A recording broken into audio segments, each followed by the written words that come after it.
15 अगस्त 1947 अॼुकल्ह 200 सालनि जे ग़ुलामीअ जी ज़िल्लत सहण बैदि जॾहिं भारत आज़ादु थियो त पाण सां गॾु विरहाङे जी ज़हमत खणी आयो। लखे माण्हू ॿार ॿुढा ऐं जवान पंहिंजे जन्मभूमि खे अलविदा चई मायूस मन ऐं उदास दिलियूं खणी निकिरी पिया। केॾां खेनि का बि ख़बर कान हुई। उन्हनि लखें भिटकियल ऐं ॾुतड़ियल सिंधियुनि में 3 जवान बि हुआ, गोबिंद माली, कीरत बाबाणी ऐं ए.जे. उत्तम, सिंधी साहित्य जी टिमूर्ति। ही उहे जवान हा जिन देश जी आज़ादी में भरपूर बहिरो वरितो।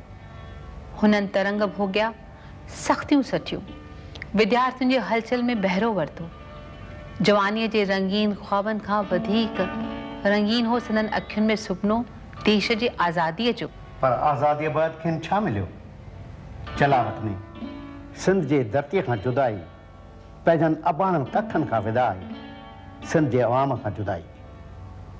सिंधी कणो कणो थी भारत में पखिड़िजी विया, को किथे त को किथे, भाव भाव खां अलॻि, पीउ पुट खां जुदा, मिट माइट यार दोस्त हिक ॿिए खां दूर। छा थींदो हिन जातीअ जो?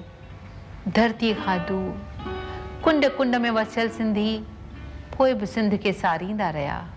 कॾहिं वरंदो वाह। देश पंहिंजो छॾे परदेस वसाए वेठा, रूह जी जिन सां रुची माग मटाए वेठा।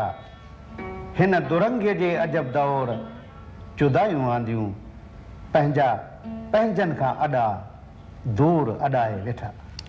छा ग़म ऐं सुॾकनि जे सैलाब में सिंधी जाती ॿुॾी वेंदी? सिंधी ॿोली ऐं सिंधी साहित्य जिन खे शाह सचन ऐं सामे जी रचनाउनि ज़िंदा रखियो, जिन खे मिर्ज़ा कलीच बेग, कौड़ेमल खिलनाणी, बेरूमल महरचंद, लालचंद अमरनेमल, परमानंद मेवाराम, ॼेठमल परसराम, होतचंद गुरबख्शाणी जहिड़ियुनि शख़्सियतुनि पंहिंजो रफ़ सत ॾिनो से बची न सघंदा। प्रोफेसर मंगाराम मलकाणी जे सरपरस्ती हेठि हिननि जवाननि अज़म कयो त सिंधी ॿोली ऐं साहित्य खे ज़िंदा रखण लाइ तेई पंहिंजो सुख ऐं चैन विसारे सिंधी जातीअ ऐं ॿोलीअ ऐं अदब खे बचाइण लाइ निकिरी पवंदा। गोबिंद माली नौकरी कंदो हो हाई स्कूल फॉर सिंधीज़ में, धोबी तलाउ, बम्बई ते। हियो कीरत बाबाणी जो स्कूल जंहिंमें हुन मास्तरी कई, Sindh model high school, Grant Road, Bombay. उत्तम कंदो हो नौकरी बम्बई जे सेक्रेटरेट में। सालनि खां झूनियूं कुर्सियूं, महज़ूं ऐं फाइलनि जा अंबार संदो साथी हुआ, ॾींहं जा 8 कलाक। पोइ बि जवानी खां विचोली उमिरि जा ॾहाका चढ़ंदे हिननि साहित्य साधना कान छॾी। सिंधी साहित्य मंडल बम्बई जे हफ़्तेवार अदबी क्लासनि में हिननि सरगर्म बहिरो वरितो। माली, कीरत ऐं उत्तम न फ़क़ति मंडल जा अहम मेंबर थी रहिया, पर हिननि मंडल जा उहिदा बि बख़ूबी संभालिया। अखिल भारत सिंधी ॿोली ऐं साहित्य सभा 1959 में बर्पा थी। नागपुर साहित्य सम्मेलन में पहिरियों जनरल सेक्रेटरी थियो ए.जे. उत्तम। उन बैदि सिंधी ॿोलीअ खे विधान जे 8 शेड्यूल में शामिल करण जो ज़ोरदार तहरीक कयो। इन तहरीक में माली, कीरत ऐं उत्तम जोश ऐं उत्साह सां बहिरो वरितो। अलॻि अलॻि शहरनि में साहित्य सम्मेलन थिया, जिन सिंधी जनता में ॿोली ऐं अदब लाइ जागृता आंदी। हज़ारनि जे तइदाद में सिंधी ॿोलीअ जा चाहक उन्हनि मेड़नि में शरीक थींदा हुआ। सॼी सिंधी जातीअ में बिजली जी लहर जुड़ी वई। आख़िर 1966 दिसंबर में अखिल भारत सिंधी ॿोली साहित्य सम्मेलन में पधिराई थी त भारत सरकार सिंधी ॿोलीअ खे 8 शेड्यूल में शामिल करण जो फ़ैसिलो कयो आहे ऐं 10 अप्रैल 1967 में सिंधी ॿोलीअ खे 8 शेड्यूल में शामिल कयो वियो। इहा असांजी वॾी कामयाबी हुई। ही आहिनि गोबिंद माली जा लिखियल किताब, जुमिले 25, जिन में 26 नावल, कहाणी जा मजबूआ, नाटक, मज़मून जा संग्रह अची वञनि था ऐं हीअ आहे कीरत बाबण जे किताबनि जी फ़हरिस्त ऐं हीअ आहे A.J. उत्तम जी साहित्यक देन। विरहाङे बैदि हिननि साहित्यकारनि सिंधी शहर खे छॾे अदब जे सभिनी शाख़ुनि ते लिखियो। नावल, कहाणी, नाटक, मज़मून ऐं तनक़ीद। पंहिंजनि रचनाउनि में हिननि सिंधी ॿोली, साहित्य ऐं समाज जा ॿरंदड़ मसइला खयां। साईं जीअरी जिंदड़ीअ में सूर जूं 100 सूरतूं, ज़िंदगीअ में चैन जी का खिन मिले मुमकिन न आ, ओन ईंदड़ जी वेह जा पूर ॻणतियूं हाल जूं। साईं जीअरी जिंदड़ीअ में सूर जूं 100 सूरतूं। अधु सदी खां वधीक अरसो ज़िंदगीअ जे घाणे हिननि खे पीरियो ऐं निचोड़ियो, पोइ बि हुननि पंहिंजो हौसलो बुलंद रखियो आहे। जवानी जन्म भूमिअ खां खणी निकिरण खे अॼु साड़ीनि, ॿिन्ही मां कंहिं बहाने बि ॾिसी हाणे न का सघंदी। सिंध खां जुदाई जो दाग़ न मिटिजी न मिटियो। जवानीअ जे सदाबहार वक़्त में हिननि पंहिंजे ख़ुशीअ जो को बि ओनो न रखियो, न हाल जी चिंता न आईंदे जो फ़िक्र। वक़्त जो रिथ लोॾा धोॾा खाईंदो अॻिते वधंदो रहियो ज़िंदगीअ जे शाम ॾांहुं। अलाए कहिड़ी घड़ीअ शाम उन मां निकितासीं, वतन वरण त छा सरहद ॾिसण नसीब न थी। अॼु गोबिंद माली, कीरत बाबाणी ऐं A.J. उत्तम वतन वरण ऐं सरहद ॾिसण जा ख़्वाब सांडे ज़िंदगी जे शाम जे ओॾो अची रसिया आहिनि। अचो त सिंधनि जीवन में झाती पायूं। हीअ आहे गोबिंद माली पंहिंजे घर में, सादे सूदे घर में, जेको बम्बई जे कांदीवली एराज़ीअ में आहे। पंहिंजे पत्नीअ देवी ऐं धीअ पुष्पा जे देहांत बैदि हू अकेलो ई हिन घर में रहे थो भेण सां गॾु। हीअ आहे संदसि धीअ शोभा, जेका संदसि पासे में रहंदी आहे ऐं पीउ जे सॾ में सॾु ॾींदी आहे। ॾिसूं छा ॻोल्हे रहियो आहे माली? हा, टेलीफ़ोन ई मालीअ खे हिन अवस्था में यारनि दोस्तनि सां ॻंढे रखियो आहे, न त हुननि जो अचण बि हिन वटि मुश्किल ऐं मालीअ जो हुननि वटि वञणु मुश्किल। घर में किताबनि जा शेल्फ आहिनि, अंग्रेज़ी, उर्दू ऐं सिंधी अदब जो ख़ज़ानो, चइमां हुन सॼी उमिरि उत्साह पिरायो आहे। माली साहिब, अॼु तव्हांजी ज़िंदगीअ बाबति कुझु तव्हांजे मुख में ॿुधण ते दिलि थी आहे। तव्हां जंहिं घर में जंहिं तरह में जनमु वरितो उन जूं के अवाइली यादगिरियूं ॿुधाईंदा त ॾाढी ख़ुशी थींदी।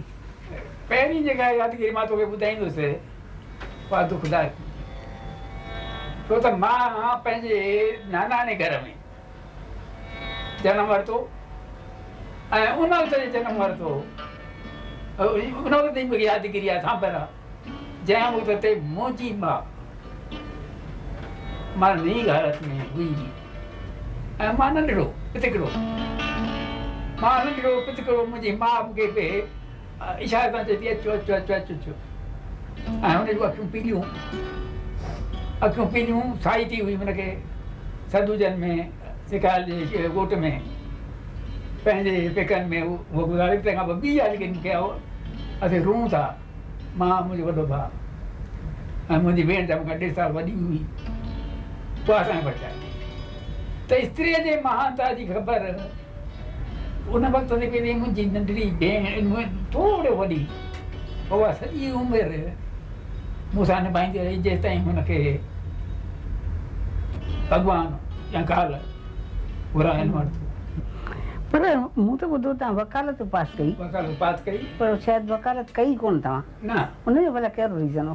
त हिकिड़ो हथु छो त भई वकील माना कूड़, वकील वाना बराबरि ॿिए जो भलो जेर जे खातर बकरी को अचे ॿियो छा त मुंहिंजे पीउ जी मर्ज़ी हुई त भई मां हिकु तरह ते वकालत कयां हिकु तरह ज़मीन संभालियां पर छाकाणि त मां इन विच में जो कराची वियुसि मूं ते सियासत जो असरु थियो त उन वक़्त ते मां सम्झो त जा लाइन मां इख़्तियार कई आहे प्रिंटिंग प्रेस अच्छा मैगज़ीन स्टूडेंट मूवमेंट औरतनि जी मूवमेंट त उन हालत में त मां चयो मूंखे न वकालत कई था कई पर उन वक़्तु शादियूं त माइट ई कराईंदा माइटनि जी सवेल ई कराए छॾींदा त तव्हांजी शादी कीअं हुई मुंहिंजी शादी सवल थी ऐं मां सम्झां थो मां शादी पंहिंजे पीउ जे मर्ज़ान सां कई पर मतिलबु ही हुयो जे मां हुन चवण ते वकालत पास कई त तंहिं मां हुन चवण ते शादी कई छाकाणि मां नंढे हूंदे आवार ॾाढो कॉलेज सां पायल माण्हू आवार गर्दी ॾाढी घणी कई ॻोठनि में ॻोठ खां ॿाहिरि जेॾा वञी तरह घुम पर मौज कर पोइ मां चयो हाणे पंहिंजे पीउ खे कहिड़ी तस्कीन ॾियां उहो त हाणे चयो शादी चवे थो त उहे करे ऐं शादी जो जेको वकालत न कयोसि जो प्रपोज़ल आहे उहो उन माण्हू जो आयो आहे जंहिं मूंखे कांग्रेस में आंदो जंहिं ऐं साॻियो त मूंखे ॿुधायईं त प्रोफेसर बलवाणी जी उहा भेण आहे प्रोफेसर बालन जैन कॉलेज में त उहो उन ई तव्हांखे सियासत में आंदो प्रिंसिपल पोइ मां चयो हाणे हिकिड़ी आदि में अहिड़ी क़िस्म मिले थी पोइ हिकिड़ो ॿी ॻाल्हि भई तेसि ताईं मां पंहिंजी पत्नी खे न ॾिसंदुसि मां पहिरियों ई सुहाग राति में पहिरियों भेरो घूंघट खोले पत्नी नई नवनी कुहार खे ॾिसंदुसि न लपुनि जो पंहिंजा लाॾ कोॾा मुंहिंजा तंहिं करे मां चयो ठीकु आहे जेके मुंहिंजे पीउ कयो आहे सो मंज़ूर आहे मूंखे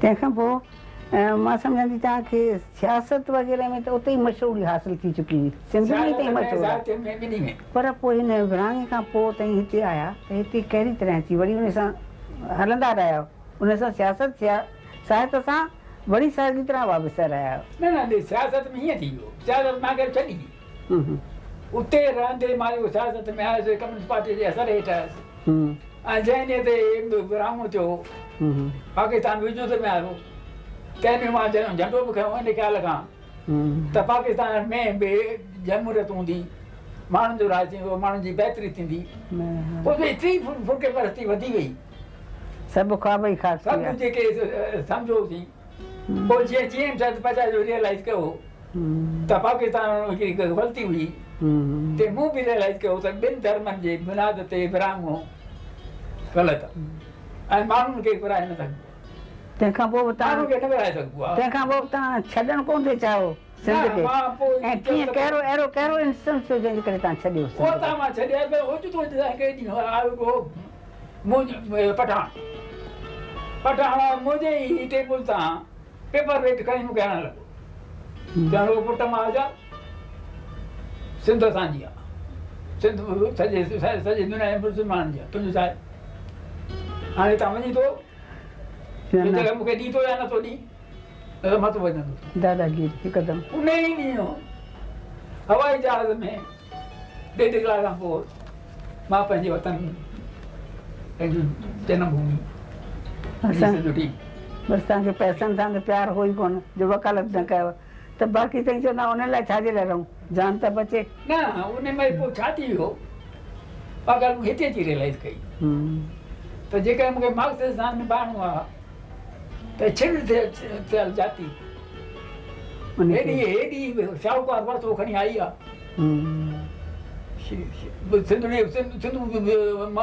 सिंधु माता जी सभ्यता मोहन जे दड़े जी वेदांत हेॾा सारो खज़ानो पाण सां गॾु खणी आई आहे अगरि हिन जातीअ खे छा मरी वञणु खपे उहो तव्हां में उनखे ज़िंदा रक़म जे करे मां पंहिंजो थोरो घणो पंहिंजो ॾेई सघां थो त मां कम्युनिस्ट पार्टी खे चयो मुंहिंजी मक़सद इहा आहे त मां सिंधियुनि खे सिंधी थी ॼण जो वठी ॾींदुसि पसीलो बणाईंदुसि कोशिशि कंदुसि पोइ त मूंखे साथी मिली आहे लेखकनि कमु कयो कलाकारनि कमु कयो पर कुझु वक़्तु माण्हुनि जा ख्वाब ई ख़ाक थी विया हली तव्हांजा ख़ुदि तव्हांजो माण्हुनि मां विश्वास लुॾी वियो हूंदो काफ़ी काफ़ी काफ़ी पर कीअं तव्हांखे वरी उहो न उहो कहिड़ा वाक़ा छा तोखे हिकिड़ी ॻाल्हि ॿुधायां मां सोचियो त कंहिं ॻोठ में रहंदुसि हा पोइ निकितुसि पर रही पैसा था बॉम्बे पैसा में त न पनागिर थी न पंहिंजी टिकट ख़र्चे निकितो हिंदुस्तान मां घुमां हिकिड़ो माण्हू गॾियो जंहिं ॾिठो भई रईस माण्हू आहे पोइ थोरी चाकरी करणु लॻो मूं त गॾु चई मां अञा तूं केरु आहे न मां त जोधपुर थो वञा बड़ौदा चई मां तोसां गॾु हलंदुमि बांदी को हेॾे ख़बर पई त उहो मुस्लमान हो हा हा ऐं उन वक़्त ताईं दुनिया भर खे ख़बर आहे त मां शेरवानी पाईंदुसि मूंखे शेरवानी पियल हुजे हुननि चवंदी करे हू मुस्लमान हीउ मुस्लमान हूंदो अची बि अचिरा छो त उन ज़माने में मुस्लमान जे लाइ अलॻि दॿो हिंदुनि जे लाइ अलॻि दॿो 6 कलाक ॿियारींदा बांदी कुईअ ते त जे फसाद न थिए मूंखे चवण लही न लहंदी दोरी लाहींदासीं अरे मां चवां पियो भई ओम ॾिसो ओम लॻो पियो आहे क्रिश्चन छा पियो आहे मुंहिंजे हिन ते अगरि इहो कीअं मां मुस्लमान हूंदुसि चऊं भई ॿुधाए केॾां किथे मां करम सद में जे करम सद जे पास में कहिड़ी ॻाल्हि नई ॻाल्हि थी आहे मां चयो विद्यानंद खे ठही रही आहे कॉलेज चयो ऐं छोकिरा उन कॉलेज में वञनि पिया कोई इतफ़ाक़ कुदरत मूंसां उगड़ कयो उहे चवण सही आहे जेके मारणु पिया अचनि से मूंखे खणी आया खाधो खणी आया पहिरियों खाधो खोले मूंखे ॾिनऊं मारवाड़ जे लाइ जो त मुंहिंजे गाॾी में विया रहिया इंसान जी हिकु ई वक़्तु मां शैतानियत ॾिठी हिकु ई वक़्तु मां हुनजी हैवानियत ॾिठी हिकु ई वक़्तु इंसानियत इन करे तव्हांजो खे विश्वास अची वियो इंसान खे मां परवल पातो इंसानियत खे हैवानियत खे शिकस्त ॾींदो पातो भारत में अचण वक़्तु सभिनी खे ॾाढियूं तकलीफ़ूं आयूं सभु ॾाढो बिरबैरान थी वियो हली ख़ासि करे ॿारनि जे संभाल त खपे ज़ाल जी घर जी संभाल इन जे बारे में तव्हांखे कहिड़ियूं तकलीफ़ूं आहिनि मूंखे ॿारनि जे ख़्याल खां मूंखे तकलीफ़ न आई कीअं भला छाकाणि त को ॿार पैदा पोइ थिया ॿी ॻाल्हि छा आहे त मुंहिंजी श्रीमती तंहिं ॼण त इहो पंहिंजो ॿार पंहिंजे सिर ते खणी छॾियो त भई मां तोखे डिगी वाघ ॾिनी आहे जेकी तूं कहीं थो उहो त पंहिंजे लाइ नथो करीं जाति जे लाइ थो करीं तंहिंजे करे तूं पंहिंजो ॿार संभाल घर मां संभालींदसि ऐं मूंखे ख़बर हुजनि हीअ नंढियूं पैदा थियूं उन वक़्त ते मां सुबुह जो 6:30 बजे घर छॾींदो हुउसि राति जो 1 बजे घर ईंदो हुउसि वरी 5 बजे ईंदो छाकाणि 7:15 बजे मुंहिंजो स्कूल हो धोबीतला ते पोइ हीअ वेचारियूं जॾहिं NJP थिएटर एसोसिएशन मां ड्रामा करे संगीत करे घर ईंदो हुउसि पोइ हीअ ओट में जाॻंदियूं मां हिनखे आने वारा भुॻड़ा ॾींदुसि गोई मुङ ॾींदुसि खिलाईंदुसि बसि इहो ई वक़्तु मां जेको हिननि खे शुरूअ में ॾिनो न इन लाइ श्रीमती ऐं मुंहिंजी भेण जो जेको मुंहिंजे मथां ऋण आहे कर्ज़ु आहे उहो त लाहिणु ॾुखियो आहे तव्हां पहिरीं जेको नावल लिखियो उन लाइ कीअं तव्हां पढ़े न कीअं मिली आहे कहिड़ी ख़ुशी हक़ीक़त इहा त जेका मां ॿुधायां त इहा ज़िंदगी जेका बि मुंहिंजो एॾो पेनोरामा जेको मुंहिंजी ज़िंदगी जो रहियो आवारा गर्दीअ खां वठी पनाहगीरनि जे बस्तियुनि ताईं पहुचणु सियासत में रहणु साहित्य में रहणु उते सिंध में मुंहिंजी साहित्य में जेका पंहिंजी सर हुई अदबी क्लास उते बि हो अच्छा ऐं साॻियो त गोविंद पंजाबी जॾहिं खणी आया उहो बरकत अली आज़ाद सां गॾु नई दुनिया किताब घरायूं जॾहिं मूंखे मिलियो ऐं उहो जॾहिं मां हलायो ऐं उन वक़्तु ते मां इलाही तर्जुमा कया पंहिंजा किताब लिया दादा कामरेड मूं उन वक़्तु तर्जुमो कयो सिंधी में त उते ई जॾहिं मूंखे साहित्य में पंहिंजी मुंहिंजी हिकु आस्थान हो हिकिड़ी मशहूरी नावल कहिड़ो पहिरियों लिखियो तव्हां पोइ पहिरियों नावल मां सिंध में चई सघां थो सिंध में लिखियो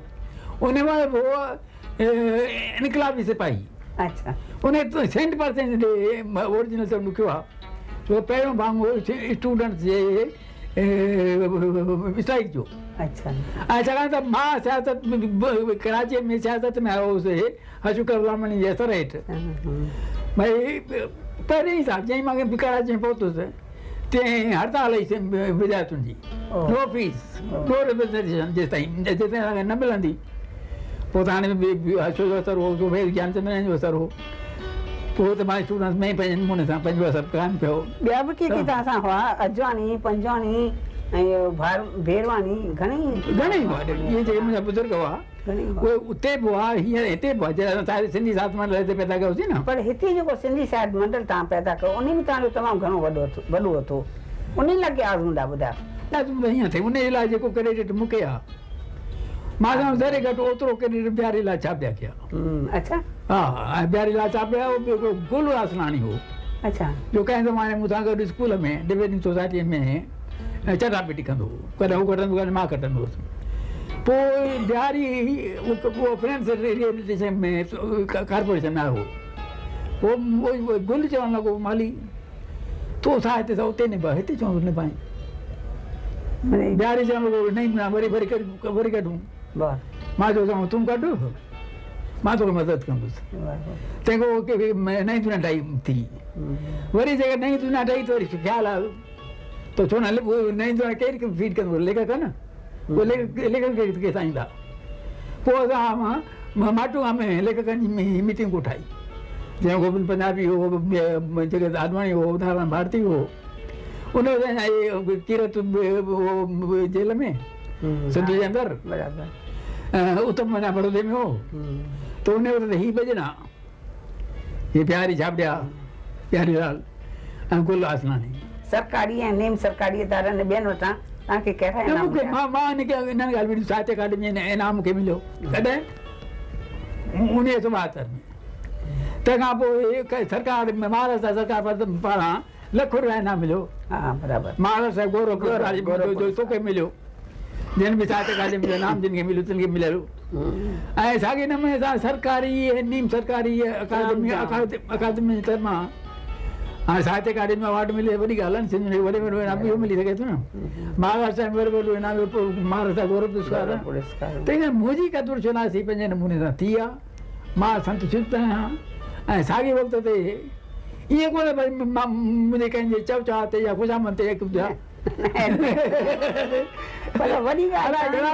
अलाए घणा भेरा मुंहिंजो नालो हूंदो हो ज्ञान पीठ लाइ, अलाए घणा भेरा मुंहिंजो नालो हूंदो सचो जे लाइ पछाड़ीअ ताईं। बराबरि, न त कंहिं बि सिंधी खे न मिलियो अञा ताईं।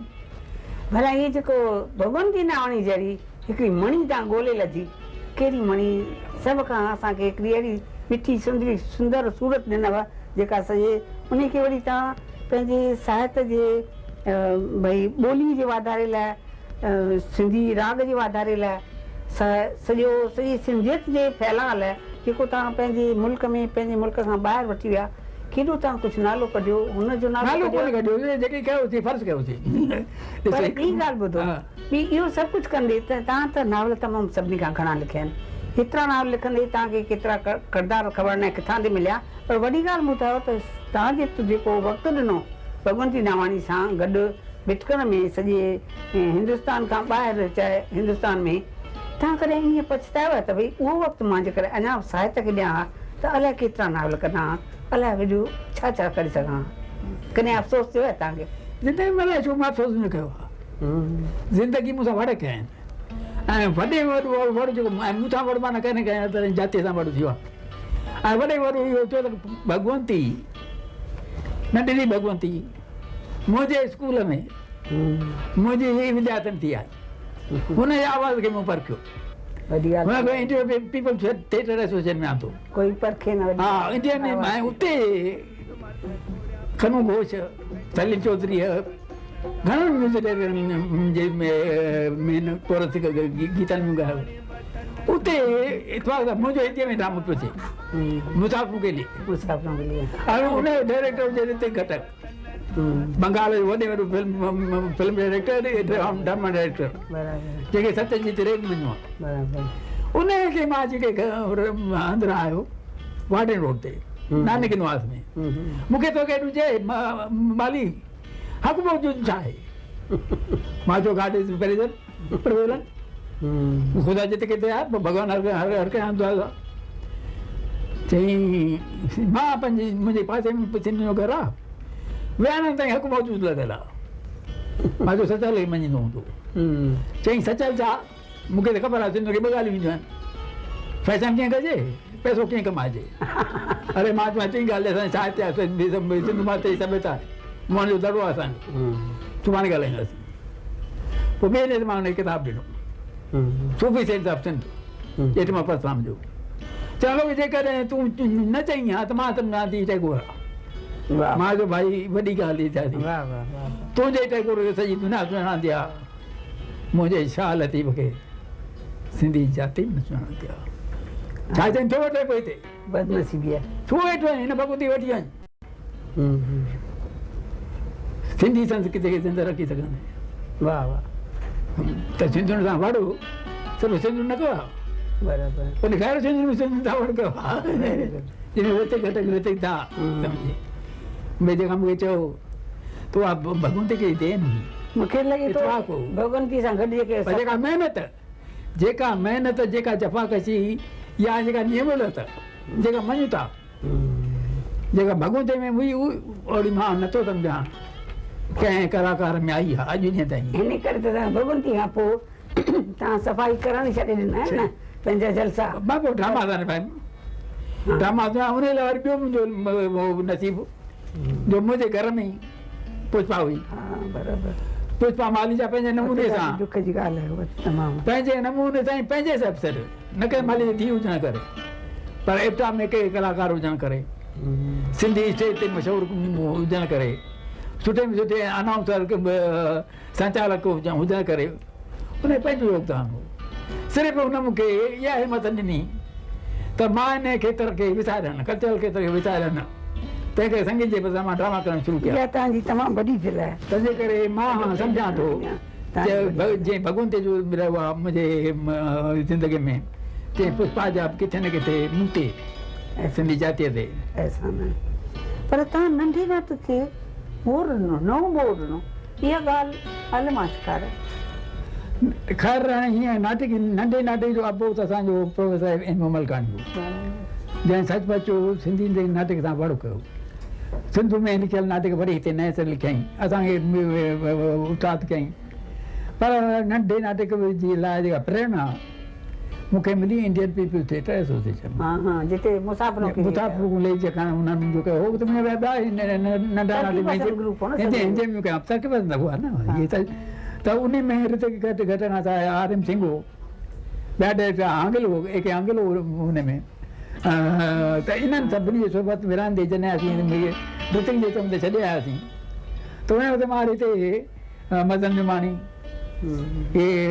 ईशू नावाणी इन्हनि जे भॻवंती भाउ इन्हनि जे मदद सां कलाकार मंडल हलायो जेके सिंधी साहित्य मंडल मदद कई शुरूआत वारे दौर में तूं बि नाटक में खपनि हो मां पिक्चर कढी सिंध जे किनारे ठीकु आहे मां बि ज़िंदगीअ में हिकिड़ी ॻाल्हि थी हिकिड़े माण्हू मूंखां पुछो माली हेतिरो कुझु कयो अथई आख़िर तूं कीअं ज़िंदा रहणु चाहींदे मां चयो जेके हिकिड़े जुमे चए माली केरु हो मां जेके चवां थो भाउ पायोनियर हो फलाणी ॻाल्हि जी पायोनियर हिंद कई पहिरीं सिंधी कहाणी जी रेगिस्तानी फूल बराबरि सिंध में बराबरि त सिंधी कहाणी जो पायोनियर हो सिंधी नावल पायोनियर हो सिंधी नए नाटक जो हिंदुस्तान में पायोनियर हो जेके तव्हां मूंखे ईअं यादि कयो नंढड़ी हिकिड़ी सिट सां त तॾहिं मूंखे तफ़सील मिलंदी बाक़ी मुंहिंजो खेत्र त एॾो वॾो रहियो आहे सिंधी राग खे सॼी दुनिया में वञी मशहूरु ऐं राग ई न राग उहो राग न राग जी जेका विशालता भिन्नता हुई बराबरि सुणे शाह लतीफ़ खां अॼु डिस्को ताईं बराबरि भॻवंत खे वञिबो इहा त वॾी ॻाल्हि आहे बराबरि भॻवंत खे वञिबो जेका शाहूकारी खे असां संगीत जी ॾेखारे सघियासीं कॾहिं न थी अॼु ॾींहं ताईं न थी ओराम स्टेज ते अचे लोली स्टेज ते अचे बराबरि स्टेज ऐं सिंधी साहित्य सरपंच पैदा थिए आहे न इहे त पायोनियरनि खां वधीक उन खां पोइ बि जेके कुझु न ठीकु आहे मां मूंखे मां आयुमि ख़ुशि मां पंहिंजी फ़ैसिलिटी ताईं कई आहे जेकॾहिं तव्हांखे वरी जेकॾहिं जीअण लाइ मिले साॻी ॻाल्हि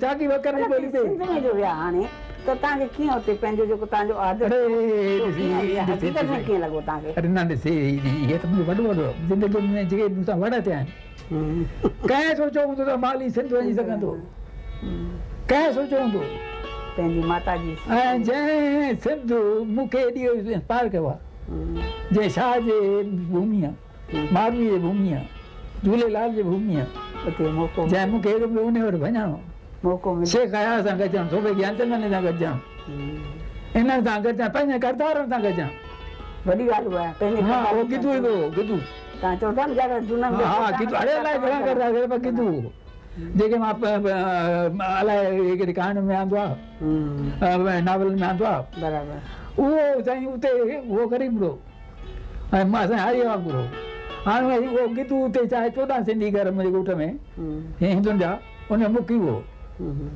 भई गिदूमल वरी उहो हाणे सूबे ज्ञानचंदन गॾिजां जो कंहिं ज़माने आदर चयो अॼु बि मां जेकी कंदो आहियां सोचींदो आहियां सूबे खे इहा ॻाल्हि पसंदि ईंदी या न ईंदी अॼु मां थो चवां सिंध में हुरे तो आहे त चयो मन जो दड़ो पुष्पा बि लिखी मन जो दड़ो पर मां थो चवां मन जो दड़ो ठीकु आहे उहो हूंदो पर आम्हूं साम्हूं माण्हू खे ॾिसो जेको आदर्श जे सदके एतिरी कुर्बानी था कई एतिरा साल जेल में वञी सघे तव्हां हेॾो कुझु कयो तंहिंखां पोइ कॾहिं ईअं सम्झो था का भुल कई जॻह भुल जेका भई ॿिए जन्म में न करियो मां जेकर हिकिड़ी ॻाल्हि आहे त सियासत में रहियुसि ख़ासि करे कम्युनिस्ट पार्टी में रहियुसि ऐं कम्युनिस्ट पार्टी जेकॾहिं चाहे हा यक वजूद रहिया उहो नज़रो रखे हा अवामी पार्टी ते रहिया त मुमकिन आहे त अॼु उहा का ॻाल्हि थी आहे पर हुननि जेको उन 1942 जी हलचल खे पूरी रीति न ॾिठो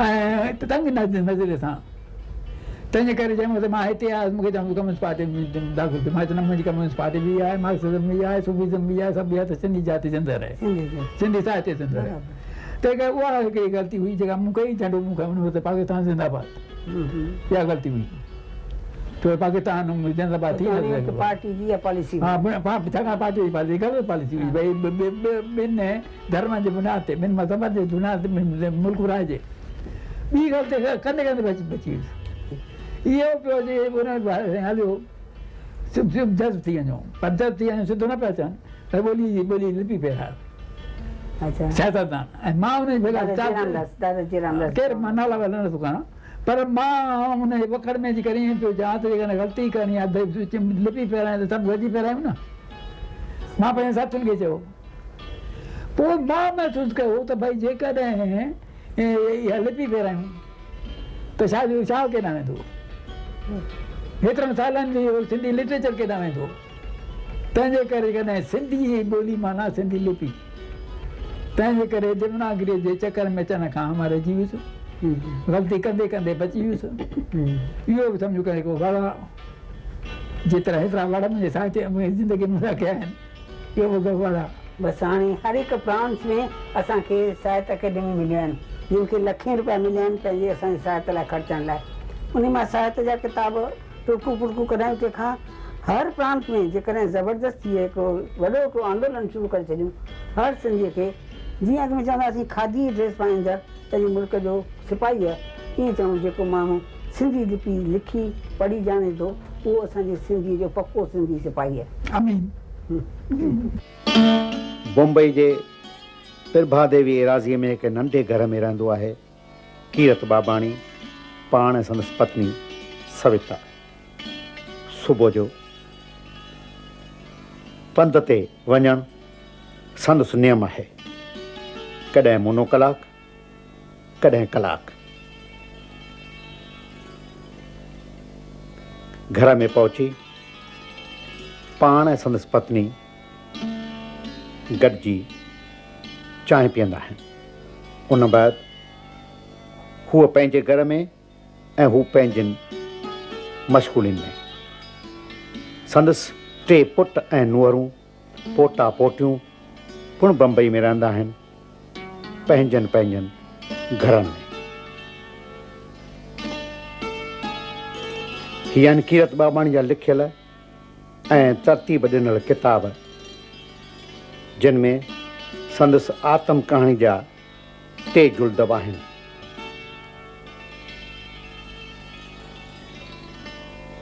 कीरत बाबाणी जी लाइब्रेरी में सिंध ऐं सिंधियुनि ते केतिरा ई किताब आहिनि जे हू वर वर पढ़ंदो आहे सुबुह खां शाम ताईं पढ़णु ऐं लिखण ई संदसि मशगूली आहे ऐं ही आहिनि संदसि मान ऐं सन्मान में मिलियल शील्डूं ऐं ट्रॉफियूं।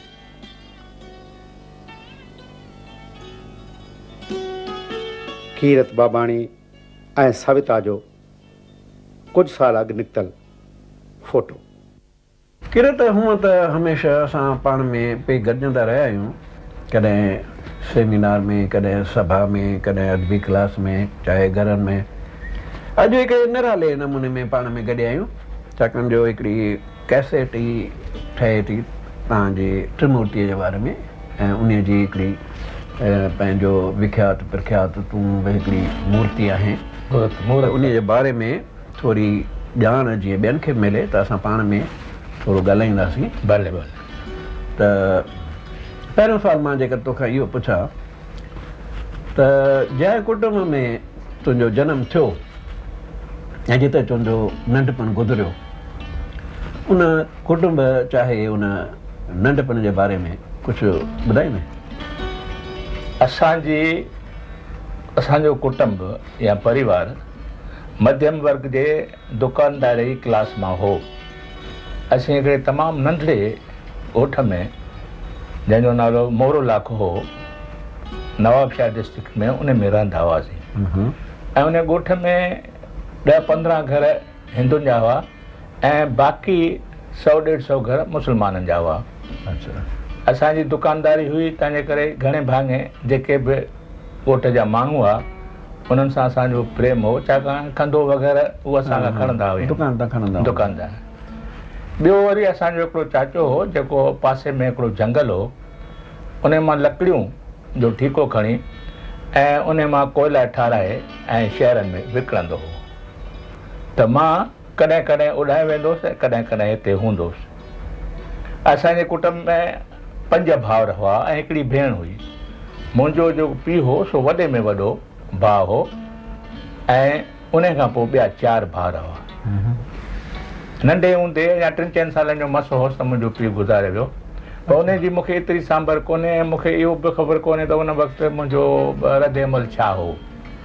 तंहिंजे करे जेको ॿियो मुंहिंजो चाचो हो, मुंहिंजो उन सां नींहुं थी वियो। मां ॼण उनखे बाबा बाबा करे चवंदो हुउसि ऐं उहो मूंखे गॾु सुम्हारींदो हो। अच्छा अच्छा। पोइ हिकिड़ो वाक़ो अहिड़ो थियो, शहर में असांजे ॻोठ में तमामु घणो अमन अमान हो, शांती हुई, पर हिकिड़ो अहिड़ो दुखदायक वाक़ो थियो जो तव्हांजे कुटुंब सां? हा, असांजे कुटुंब सां हिकिड़ो तमामु निहायत हैबतनाक हिकिड़ो वाक़ो थियो जो हिकिड़ी राति जो चोर असांजे घर जे भरिसां जेका ओताक हुई, जंहिंमें मुंहिंजा 2 चाचा सुम्हंदा हुआ, हिकिड़ो उहो जंहिंखे मां पंहिंजो बाबो करे सम्झंदो हुउसि, उन्हनि ॿिन्ही खे क़तल करे हलिया विया। ऐं बाक़ी दुकान क़तल बसि खून करे हलिया विया ऐं दुकान मां माल खणी विया। बाक़ी जेको माल बचियो उनखे तीली लॻाए विया हलिया। त उते शहर में दहशत, ॻोठ में दहशत थी वई ऐं हिंदू जेके हुआ से सभु पंहिंजा घर छॾे ॿियनि आसे पासे में भॼी विया हलिया। असांजो जेको हुयो सो बि घर लॾण लाइ तयारु थियो। वॾेरे घणेई मुंहिंजे चाचनि खे ज़ोर भरियो त भई तव्हां न वञो, असीं चोरनि खे पकड़ींदासीं ऐं तव्हां हिते ई रहो। पर छाकाणि त डपु एॾो हो जो उन वक़्तु मुंहिंजे चाचनि इहा ॻाल्हि क़बूल कान कई। ऐं असीं भरवाड़े हिकिड़े ॿिए साबूराऊ शहर हो जंहिंमें मुंहिंजी नानी रहंदी, असां वरी उन में अची थोरा महीना रहियासीं ऐं पोइ वरी नवाबशाह में पंहिंजी जॻह ठाराए वञी उते रहियासीं। पर इहो जेको वाक़ो थियो जिन खे तुंहिंजे चाचनि खे पंहिंजो क़तल करे विया, त इहो कंहिं दुश्मनीअ जे करे या को तुंहिंजे चाचनि उनखे को जवाबु ॾिनो या उनखे रोकियो खां या कीअं? न, तुंहिंजी उमिरि उन वक़्तु घणी? मां उन वक़्तु 8-10 साल जो। त तूं उन में उतो में उहा शनाख़त हुई? बिल्कुलु। इहो अंदाज़ो थोरो लॻाए सघे? बिल्कुलु। त तुंहिंजो छा हो अंदाज़ो? न, असांखे अहिड़े क़िस्म जो को बि शंका कान हुई, को बि अहिड़ो असांखे उञाण न हो त असांजे दुश्मनीअ जे विचां असांजे चाचनि खे मारियो वियो आहे। छो त उहे अहिड़ा पंहिंजो ख़ुदा तरस माण्हू हुआ ऐं सभिनी जो भलो चाहींदड़ हुआ जो उन्हनि खे केरु ईअं इन नमूने में दुश्मनीअ में मारियो आहे ॻाल्हि कान्हे। इहे सिंध में रवाजी तरह सिंध में इहे वाक़ा आम जाम थींदा हुआ जो चोर या धाड़ियल अचनि माण्हुनि खे मारे माल लुटे खणी वञनि हिंदुनि सां ख़ासि तौरु हिंदुनि सां थींदा हुआ उन्हनि खे मारे हलिया वञनि इहे त सिंध में आम जाम वाक़ा थींदा हुआ उन ज़माने में त उहो कम्यूनल सिर्फ़ु इन करे छाकाणि जो हुन में पैसो नज़र ईंदो हा बिल्कुलु हिंदुनि वटि माल फुरण लाइ वॾेरे बि ॾाढी कोशिशि कई ऐं पुलिस बि आई पर उन्हनि जो कुझु पतो पछाड़ीअ ताईं असांखे कोन पियो आहे असीं छॾे हलिया। अच्छा हाणे तुंहिंजी जेका तालीम थी इता दरगोठ मां शुरू थी हूंदी? हा ॻोठ मां ॾाढे। इन तालीमी अरसे में तुंहिंजो पंहिंजो अनुभव कहिड़ो रहियो आहे? को दोस्त गॾियो हूंदो तोखे, को शख़्स गॾियो हूंदो तोखे या को अहिड़ो वाक़ो का घटना उन जे बारे में कुझु तुंहिंजे जेको यादि हुजे तोखे या तुंहिंजे ज़हन ते इन कंहिं दिलि मन ते असरु छॾियो हुजे उन जो ज़िक्र करे सघंदा? मुंहिंजी पढ़ाई बि ॾाढे हिकिड़े अजीब नमूने में थी। कीअं? रोमांटिक नमूने में जो ॻोठ में स्कूल त हो ई कोन उन वक़्तु जेका पढ़ाई थींदी से असां मस्जिद में मुले वटि वञी संदल ते वेही पढ़ंदा हुआसीं। मां पाण पढ़ियो आहियां। हा त पोइ मुले वटि मुंहिंजी पढ़ाई जी शुरूआति थी ऐं मां पहिरीं त स्कूल वञण खां इनकार कयो पर पोइ मुंहिंजा जेके ॿ वॾा भाउर हुआ मुंहिंजा उहे मूंखे टंगा टोली करे ऐं मुला वटि छॾे विया। तोखे डपो छा आहे स्कूल में? हा स्कूल जो जेको डपु हो उहो पोइ हिकिड़ो दफ़ो वियुसि मां हुते उन खां पोइ उहो सॼो डपु लही वियो। वरी पुठिते मूं मोट कान खाधी पोइ त जीअं अभ्यास ऐं शौक़ु वधंदो वियो त वियुसि। तुंहिंजो डपु लही वियो मुले जी शिकिल ॾिसी? न उहो पंहिंजो थींदो आहे जेको संकोच जेको थींदो आहे हिजाब जेको थींदो आहे उहो तुंहिंजो लही वियो आहे।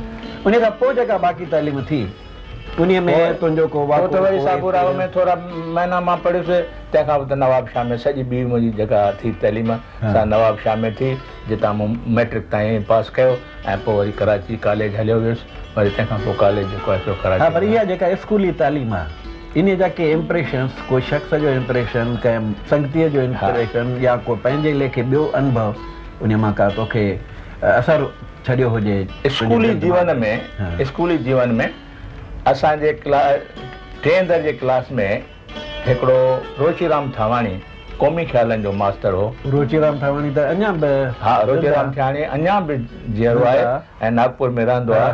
थावाणी फैमिली तमामु मशहूर हुई सिंध में। क़ौमी सॼो कुटुंब जेको हुयो सो क़ौमी ख़्यालनि जो हो ऐं इहा चवणी हुई त भई जीअं नेहरूअ जो सॼो कुटुंब पंहिंजो जेल में वियो त थावाणी जो बि सॼो कुटुंब 1942 में जेल में वियो। उन थावाणीअ असां में पैदा कई क़ौमी बोझ शिनास पैदा कई। हा असांखे कहाणियूं ॿुधाईंदो जीवन जो जेके असांजा नेता हुआ उन वक़्तु देश भगत हुआ उहे कहाणी ॿुधाए असां में चङी क़ौमी भावना हुननि पैदा कई ऐं इन नमूने में मां उन क़ौमी भावना जे लहर में वहंदो वियुसि ऐं कांग्रेस खे वेझो अची वियुसि। बिल्कुलु कांग्रेस खे वेझो अची वियुसि एतिरे ताईं जो पोइ असीं पंहिंजे शहर में नवाब शाह में प्रभात फेरी कढंदा हुआसीं।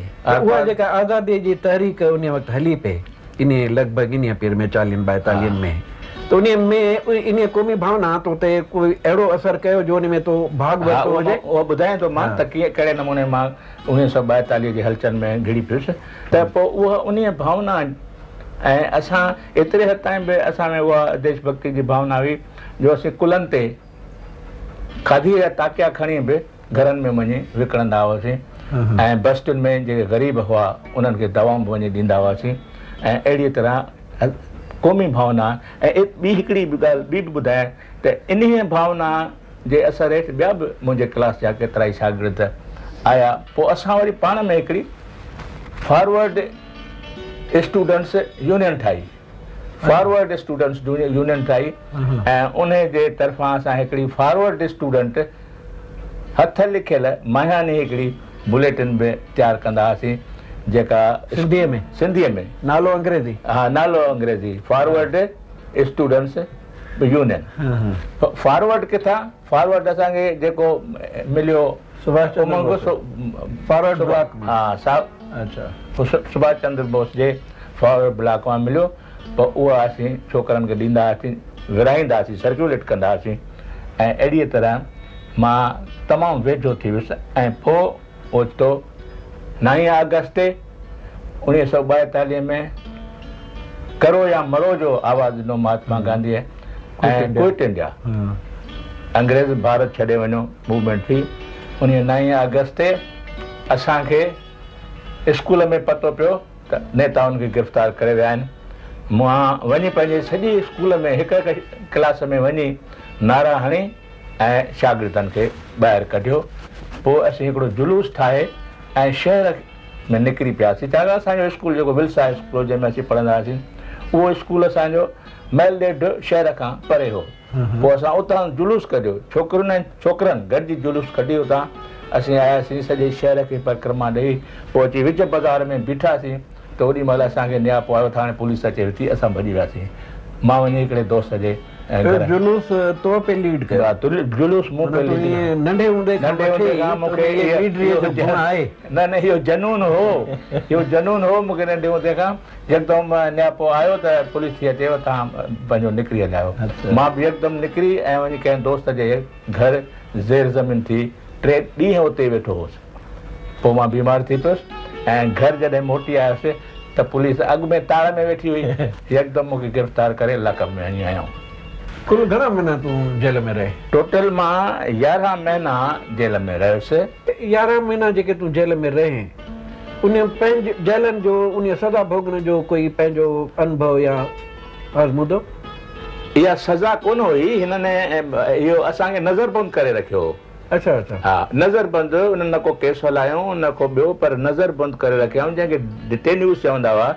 डिफेंस ऑफ इंडिया एक्ट हेठि उन्हनि खे गिरफ़्तार कंदा जिन मां ख़तरो हो स्टेट खे, ऐं उन अंडर असांखे गिरफ़्तार करे पोइ सखर जेल में वठी विया। पर उनजो तुंहिंजो पंहिंजो कोई अनुभव इन जेल वारे अरसे जो? उन में मुंहिंजो वॾे में वॾो जेको अनुभव थियो मूंखे जेल जे अंदरि सो मुंहिंजी शोभे सां मुलाक़ात। अच्छा। पहिरियों ई दफ़ो मुंहिंजी शोभे ज्ञानचंदाणीअ सां मुलाक़ात थी सखर जेल में। ॾाढी पंहिंजो हिकिड़े अहिड़ी शख़्सियत, अट्रैक्टिव शख़्सियत हुई जो मां हुन ॾांहुं छिकिजी आयुसि ऐं हुन बि ईअं महसूसु कयो त मां बि हुनखे कशिश कयो। पोइ त असीं अहिड़ा दोस्त थी वियासीं जो जेल में इहा असांजी जोड़ी मशहूरु थी वई ऐं असीं पंहिंजो गॾिजी घुमंदा हुआसीं, असीं गॾिजी खाईंदा हुआसीं ऐं गॾिजी किताब पढ़ंदा हुआसीं। उन्हनि ॾींहंनि में हिन मूंखे साम्यवाद जो किताब ॾिना पढ़ण लाइ ऐं उन साम्यवाद जे किताब पढ़ंदे पढ़ंदे मुंहिंजी काया कलप थी वई। मुंहिंजे वीचारनि में हिकिड़ो इनकलाब अची वियो हुयो। छाकाणि पहिरीं जेके मुंहिंजा क़ौमी वीचार हुआ, यानी कांग्रेसी नमूने जा जेके वीचार हुआ, उन खां ही जेके वीचार हुआ साम्यवाद जा वीचार, से बिल्कुलु हिकिड़ा जेके रेडिकल चइजे इनकलाबी वीचार जेके हुआ से हुआ। कांग्रेसी मूवमेंट जेका हुई, आज़ादी जी मूवमेंट, उनजो रुॻो हिकिड़ो मक़सदु हो, हिकिड़ो आदर्श हो त क़ौमी अंग्रेज़नि खे भॼाइणो आहे ऐं क़ौमी आज़ादी हासिलु करणी आहे, पॉलिटिकल आज़ादी। पर पॉलिटिकल आज़ादी खां पोइ छा करोड़े जेका भारत जी जनता हुई, उन्हनि जे बुख जो सुवालु, बेरोज़गारी जो सुवालु, उन जे तइलीम जो सुवालु, उन जे पंहिंजो ॿियनि सहूलियतुनि जो सुवालु, उन जे न्याय जो सुवालु, उहो किथां? छाकाणि उहो त पोइ जॾहिं सिस्टम बदिलिजे तॾहिं उहा ॻाल्हि अची सघे थी। रुॻो क़ौमी आज़ाद पॉलिटिकल फ्रीडम मां कोन थी अची सघी। पर हिते हीअ जेका फिलासफ़ी, साम्यवादी फिलासफ़ी, तंहिं मूंखे एॾो कशिश कयो। छाकाणि उन में हर चीज़ ॾिराए, इकॉनॉमिक आज़ादी जी बि, सोशल आज़ादी जी बि, इहे सभु जेके आहिनि से प्रोग्राम हुआ।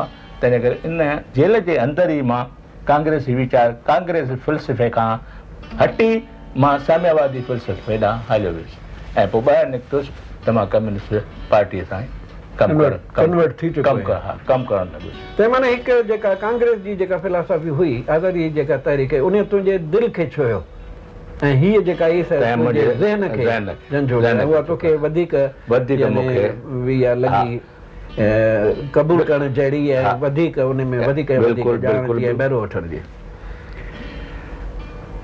इहो त तो जीअं पाण चयो आहे त सियासी तहरीक में उन खां पोइ जेको आहे सो भिड़ी पए ऐं उन में बहिरो वठणु जेको आहे तो शुरू कयो पोइ त मां असल बिल्कुलु जीअं बिल्कुलु, सरगर्म फुल फ्लेज कमु कंदो मां लेबर में कमु करणु लॻुसि स्टूडेंट माना पोइ तूं उन ॿियो कम्युनिस्ट पार्टीअ जो मेंबर बि थियो उन मेंबर कम्युनिस्ट पार्टी अहिड़ो तकिड़ो कोन कंदी आहे अच्छा हा पर मां उन्हनि सां गॾिजी कमु कंदो हुउसि अच्छा। स्टूडेंट्स जेके हुआ पंहिंजो यूनियन लेबर यूनियन में बि ऐं स्टूडेंट्स में बि मां कमु कंदो हुउसि ऐं उन्हनि जो पोइ जेको कल्चरल फ्रंट ठहियो नई दुनिया पब्लिकेशन उन कल्चरल फ्रंट ते बि मां कमु करणु लॻुसि अच्छा ये तुंहिंजी साहित्य में दिलचस्पी कीअं पैदा थी उहो बि हिकिड़ो अजीब क़िस्म जो वाक़ो आहे त इहे जॾहिं मां वियुसि कराची वञी पहुतुसि कॉलेज में हीअ ॻाल्हि जेका मां तव्हांखे ॿुधायो हुयुसि त उते ॿिनि क़िस्मनि जूं ग्रुप्स कराचीअ में छाकाणि उन ज़माने में तव्हां सोचो त आज़ादी जी मूवमेंट जी लहर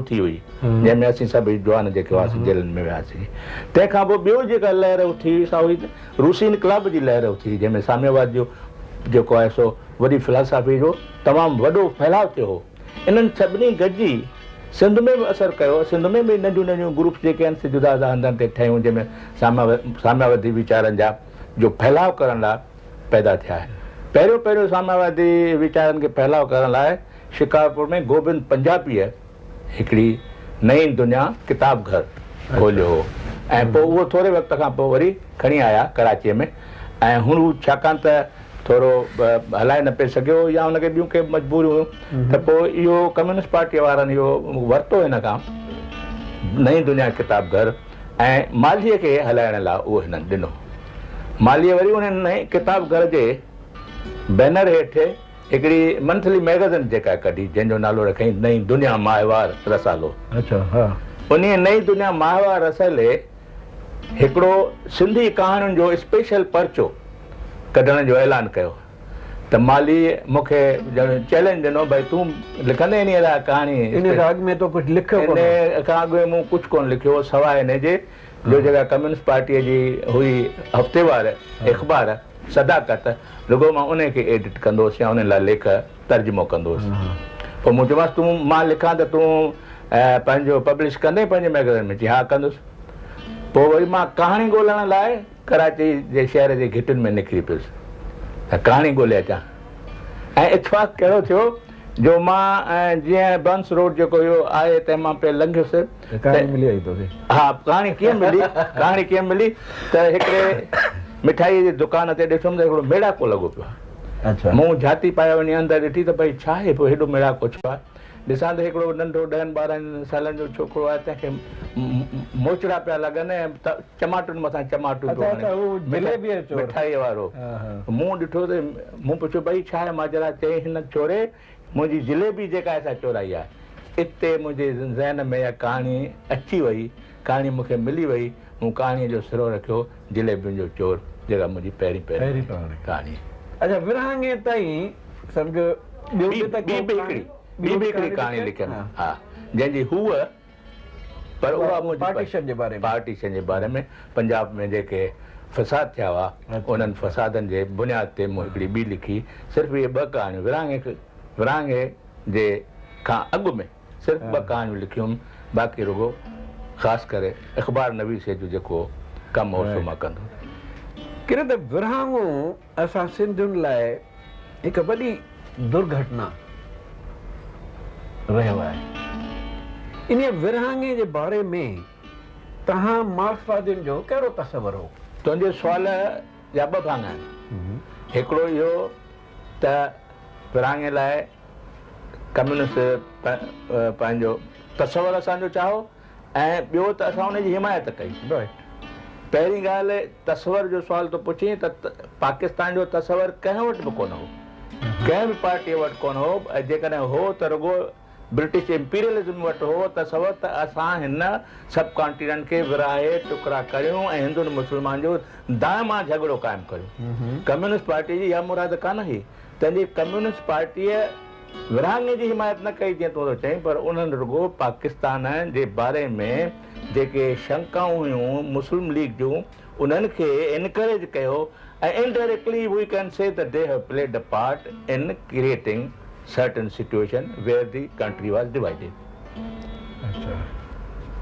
त मुंहिंजे हमारे सां मतिलबु उहो ई हो त उन्हनि जो जीअं न हिकिड़ो पासो खणिबो आहे या उहो पासो जेको आहे जीअं ॿियनि ॾिठो पिए त हिननि पंहिंजे लेखे ॼण इनडायरेक्टली सम्झो हुननि जो हो त भई जेके हुननि जी मुराद छा आहे त जेके मुस्लिम कम्यूनिटीअ खे जेके शंकाऊं आहिनि जेके हुननि खे डप आहिनि असीं उन्हनि जा जेकॾहिं दूरि करियूं त हिंदू ऐं मुस्लमान पंहिंजो वेझो अची सघनि था ऐं सब कॉन्टिनेंट में हारमनी ऐं पीस पैदा थी सघे थो ऐं जेकॾहिं ॿई मुल्क डिवाइड बि थियनि त घटि में घटि भाउर थी था रहनि पर ब्रिटिश इंपीरियलिज्म जी उहा मुराद कान्हे। तूं विरहाङे वक़्तु हिंदुस्तान लॾे न आहे छो एनी कोई सबबु? मूं विरहाङे खे क़बूल ई न कयो, मूं पंहिंजी धरती छॾण खां इनकार कयो। मुंहिंजो हीअ मुंहिंजी धरती आहे, मां हितां छो छॾियां? तंहिंजे करे मां सिंध में रही पियुसि। ॿिया सभु जेके हिंदू भॼी आया, माइग्रेशन थियो, मां उन्हनि लाइ जवाबदार कोन थो ठहिरायां के त भई छो भॻा, पर मां अटकल 2 साल विरहाङे खां पोइ बि सिंध में रहियो पियो, छाकाणि मूं चयो त मां हीउ देश न छॾींदो ऐं मूंखे इहो विश्वास ई कोन थिए त काई ई विरहाङो जेको आहे सो दाइम आहे। ऐं केतिरनि खे तोखे ख़बर आहे केतिरनि हिंदुनि खे विरहाङे दाइम आहे हीअ चीज़ हुई, कंहिंखे ख़बर कोन्हे। केतिरा हिंदू पंहिंजो मुस्लिम भाउरनि वटि पंहिंजूं घरनि जूं चाबियूं छॾे आया, दोस्तनि वटि चाबियूं छॾे आया त जोधासी मोटी अचो। इहो हिकिड़ी भावना हुई, उन भावना खे वधीक शिदत सां मूं महसूसु कयो त मां पंहिंजी धरती न छॾींदुसि, तंहिंजे करे मां उते तरसी पियुसि। पर पाकिस्तान जहिड़े फ़र्क़े परस्त रियासत में असां हिंदुनि खे किथे था छॾीनि ऐं सो बि वरी कम्यूनिस्टनि खे। यकदमि असां सभिनी खे जेके हिंदू हुआसीं, कराची कम्यूनिस्ट पार्टी आहे, उन्हनि सभिनी खे पकड़े वञी कराची जेल में विधऊं। अच्छा। जंहिंमें शोभो ज्ञान चंदानी हो, A.K. हंगल जेको हींअर साइने आर्टिस्ट आहे, फिल्म जो हीरो आहे, मां हुउसि, भॻवान ऐं पंहिंजो गुलाब भॻवानाणी हो, ॿियो असांजो हिकिड़ो पहूमल हो जेको कराची में उहो उते ई रहियो ऐं उते ई गुज़ारे वियो। ऐं इहे 4-5 ॼणा जेके असीं हुआसीं से कराची जेल में वञी रहियासीं। पाकिस्तान में जॾहिं आहीं हिते, जीअं कहिड़ियुनि हालतुनि में तूं हिते पोइ छा थियो? विरहाङे खां पोइ आहीं हिते, पोइ छा थियो त मां वञी हैदर बख्श जतोई वटि हैदराबाद में, इहे 2 साल मां सिंध में ई रहियुसि ऐं पंहिंजे मुस्लिम जेके दोस्त हुआ, कम्यूनिस्ट दोस्त हुआ, उन्हनि जे घरनि में रहंदो हुउसि। ऐं हैदराबाद में हैदर बख्श जतोई जेको इनकलाबी लीडर हो हारी मूवमेंट जो, उन जे घर में वञी रहियुसि। ऐं उते हू हिकिड़ी अख़बार कढंदो हो हारी हक़दार नाले सां। मूंखे चयईं त तूं चङो थियो त आयो आहीं, हाणे तूं हे वेही हलाए। पर उते हालतूं अहिड़ियूं हुयूं जो पंहिंजो वधीक वक़्तु रहणु मुश्किल थी पियो, छो त 24 कलाक मुंहिंजे पुठियां CID वारो फिरंदो हो। मां हैदर बख्श जतोईअ जे घर रहंदो हुउसि 1st फ्लोर ते, ऐं मां ॾिसंदो हुउसि सुबुह जो जीअं ई उथंदो हुउसि दरीअ खां निहारींदो हुउसि त साम्हूं वारी रेस्टोरेंट में हिकिड़ो चंडाल वेठो आहे।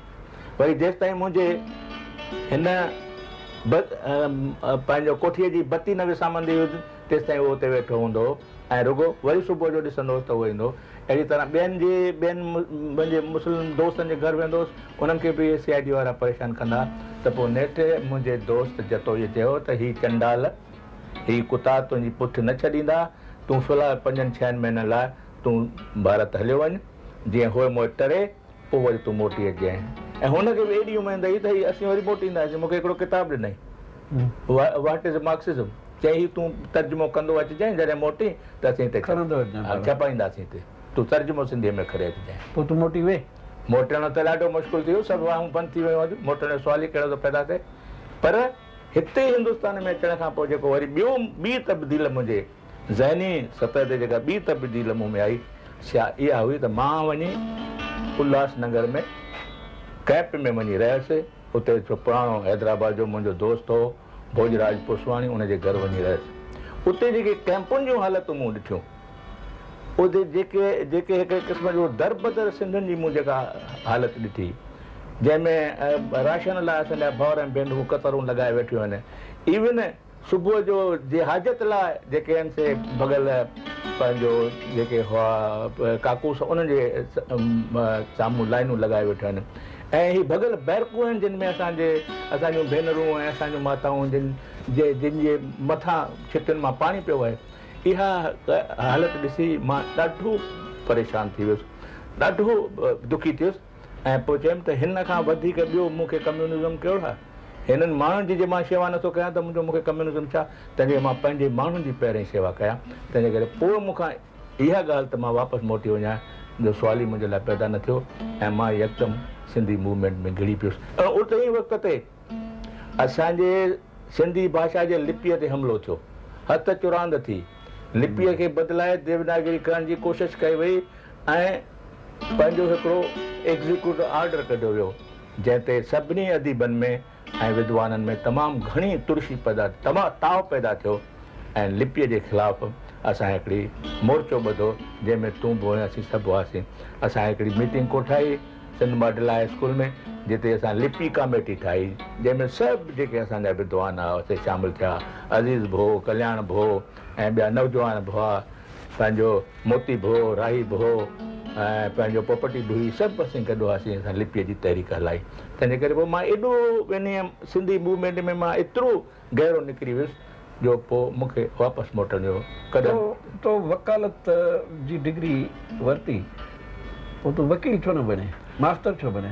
ऐं हीअ त केस जे कंहिं वकालत जे ज़रिए तूं लड़ी सघे वधीक। बराबरि, इहा तुंहिंजी सही ॻाल्हि आहे। इहो जेको आहे मंतक सो सही आहे त मां छो न वकील छो न थियुसि, मास्टर छो वञी थियुसि। उन लाइ मूंखे ॿ ख़ासि ॻाल्हियूं हुयूं। कहिड़ा?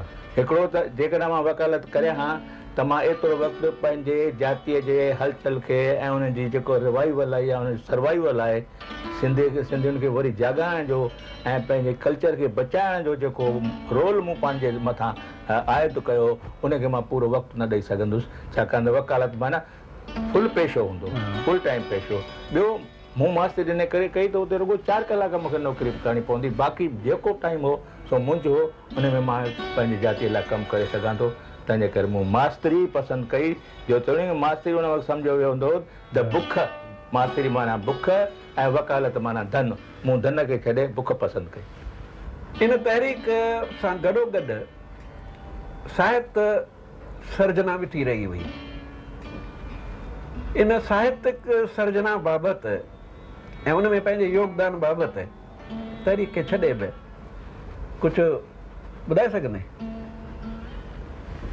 असांजी तहरीक जेके सिंधियत जी तहरीक था चऊं, उहा ऑल एम्ब्रेसिंग तहरीक हुई जंहिंमें साहित्य हो, कल्चर हो, ड्रामा हो, संगीत हो, तइलीम हुई, जवाननि खे जाॻाइणो हो। तहरीक असांजी ऑल राउंड आहे, ॼण असांजी पूरी जीवन जो हिकिड़ो परवाह हो। तंहिंजे करे साहित्य बि उन जो हिकिड़ो भाङो हो ऐं साहित्य जी हक़ीक़त में ॾिसो त साहित्यकारनि ई इन मूवमेंट खे अॻिते वधायो। उहे ई हुआ जेके अॻियां हुआ आया, उन्हनि इन मूवमेंट जो। तंहिंजे करे मां इन करे साहित्य, पर मां साहित्य खे बि पासीरो कोन कयो। मां इहा ॻाल्हि मञा थो जे मूवमेंट में ज़्यादा वक़्तु न ॾेई साहित्य सर्जन में ॾियां त थी सघे थो त क्वालिटी ऐं क्वांटिटी में चङो फ़र्क़ु पइजी वञे। इन सॼे अरसे ॾींदे तुंहिंजे नज़र में इन जी हासिलात छा थी आहे? सिंधी मूवमेंट जी जेकॾहिं हासिलात खे हिन वक़्तु जेके असीं उन खे एसेस कयूं त मूंखे केतिरियूं पॉज़िटिव चीज़ूं, केतिरियूं पॉज़िटिव हासिलातूं मूंखे नज़र अचनि। वॾे में वॾी हासिलात ई मूवमेंट जी इहा आहे त मूवमेंट सिंधी जातीअ खे कनेक्ट करणु, सिंधी जातीअ खे गॾे रखण में वॾे में वॾो हथियो साबित थी आहे। एतिरे हद ताईं जो अॼु उहा मूवमेंट भारत जूं सरहदूं टिपी ऐं ॿाहिरिनि मुल्कनि में बि इहा मूवमेंट जेका सिंधियत जी मूवमेंट सां वई आहे। ख़ासि करे हिते हिन हालत में जॾहिं असां हिते छिड़ विछड़ हालत में रहूं था, जुदा जुदा प्रांतनि में, त इहा मूवमेंट असांजी लाइफ लाइन आहे, लाइफ लाइन आहे, लिंक आहे। ऐं इहा अञा ताईं बि असांजी इहा मूवमेंट जेका आहे सा वाइटल नेसेसिटी आहे असांजी, ऐं उन मूवमेंट खे असांखे छॾिणो न आहे। छाकाणि त असां वटि प्रांत बि कोन्हे, असांजे ॿोलीअ ते हर वक़्तु हमिलो थियण जो इम्कानु आहे, असांखे पॉलिटिकल पावर कोन्हे। त पोइ इहा असांजी जातीअ जी एकता क़ाइमु करण वारी जेका मूवमेंट आहे, इहा असांजे लाइ तमामु अहम आहे। इहा मूवमेंट ख़ुदि सिंध तरफ़ पंहिंजा असर करे थी ऐं सिंध ॾांहुं बि असांजा नियापा वञनि थो। त सिंध में बि जेका GS मूवमेंट आहे असांजे हिन तह खां इंस्पायर थिए थी ऐं असांजी ॿिन्ही सरहदुनि जे ॿिन्ही पासे इन मूवमेंट खे तमामु घणी अहमियत आहे।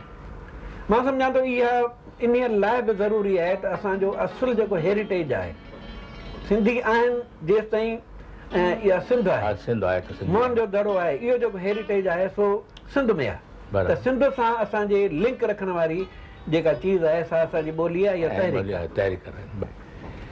किरे त हाणे पहुता आहियूं अची पंहिंजे हिन ते हिकिड़ो आख़िरी सुवाल मां तोखां पुछां हीअ हयाती तोखे जेकॾहिं वरी जीअण लाइ मिले त कीअं जीअणु चाहींदे बिल्कुलु साॻे नमूने में या कुझु नए नमूने में अहिड़ी सौगात जे मूंखे मिले सम्झो मिले थी तोखे जे मूंखे मिले थी अहिड़ो वर कोई ऋषि वर को मूंखे वर ॾिए थो त मां इहा जीवन जेके मूं हिन जीवन में ख्वाब या सुपना पूरा न करे सघियो आहियां मां उहे पूरा करण जी कोशिशि कंदुसि।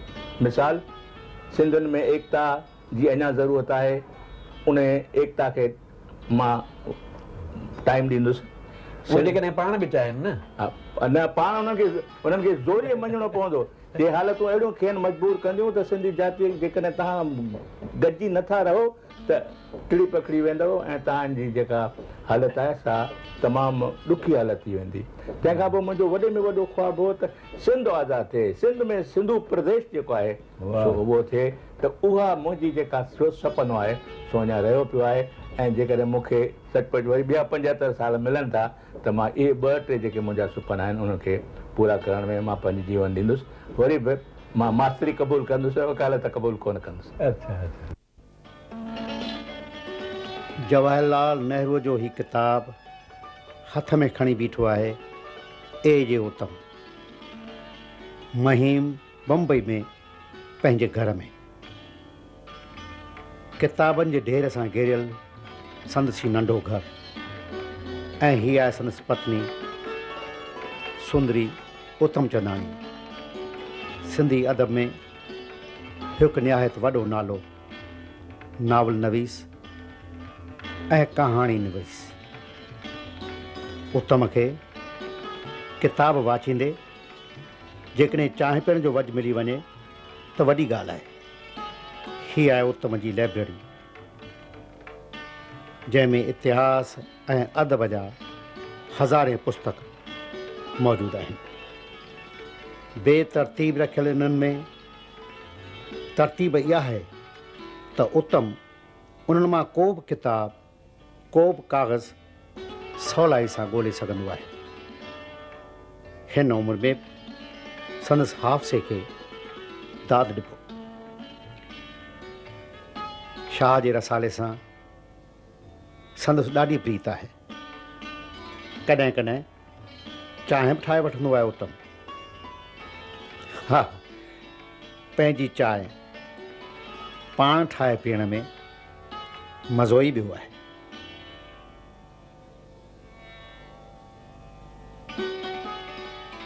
हीअ आहे संदसि ॾोहिटो मलूक। उत्तम कॾहिं कॾहिं हुन सां 2-4 ॻाल्हियूं करे वठंदो आहे। ऐं हीअ आहे सुंदरी उत्तम चंदाणी संदसि पत्नी। सुबुह खां शाम ताईं किताबनि जो अभ्यास करणु लिखण ई उत्तम जी मशगूली आहे। विरांङे खां अॻु ऐं विरांङे खां पोइ निकितल सिंधी साहित्य जा सभु तफ़सील उत्तम जे ज़हन में आहिनि। जॾहिं चाहे उन जे इतिहास जा वर्क वराए सघंदो आहे।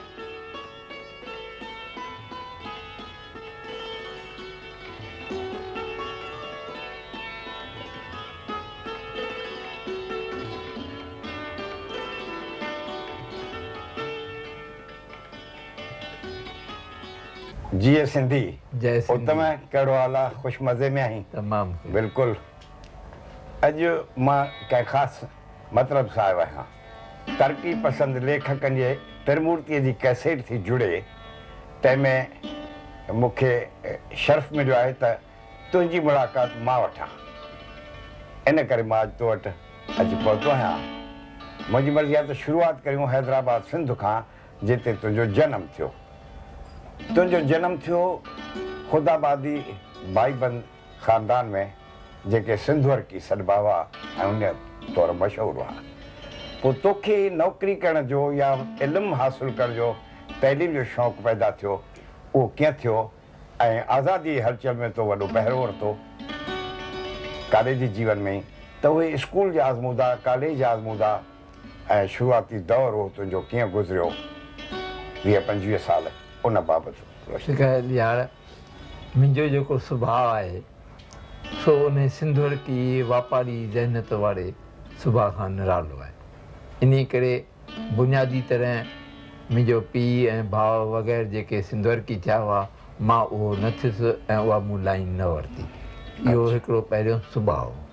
तंहिंखां पोइ इन सुभाउ खां वधीक वरी अॻिते जॾहिं वधियुसि शागिर्दनि जे हलचल में त उते जेके ॿिया हशूके वारा मानी या ॿिया फारूकी वग़ैरह जेके हुआ से लहविचर में आया ऐं वरी उन्हनि जूं अंग्रेज़ी हिंदी ऐं उर्दू अख़बारूं पढ़ियमि। तंहिं मां वरी इहो बि शौक़ु, छाकाणि मूंखे पढ़ण जो बि शौक़ु हो, त लिखण पढ़ण जो शौक़ु बि जाॻियो। पोइ कहाणियूं मज़मून वग़ैरह ऐं आज़ादीअ जी हलचल में कीअं गेलजी आहे। हा, पहिरीं त इहो शागिर्दनि जी हलचल ऐं तंहिंखां पोइ आज़ादी जी हलचल में जॾहिं मां कॉलेज में वियुसि त उहो उते जून 42 में कॉलेज में वियुसि ऐं 9 अगस्त ते कांग्रेस जी हलचल शुरू थी ऐं उन पहिरें ॾींहुं मां उते गिरफ़्तार थियुसि ऐं सॼो सज़ा सॼी साल जी सज़ा मिली उते मां वियुसि। ऐं उतां पोइ वरी मां जॾहिं आज़ादु थियुसि उते त वधीक अनुभव मिलियो। जेके जे रामदास ॿिया वग़ैरह घणी अॻुवान आहे उन्हनि सां गॾु पढ़ण बि वधीक मिलियो। ऐं पोइ आयसि कॉलेज में त असुलु ॼण हिकिड़ो वॾो फेरो अची वियो।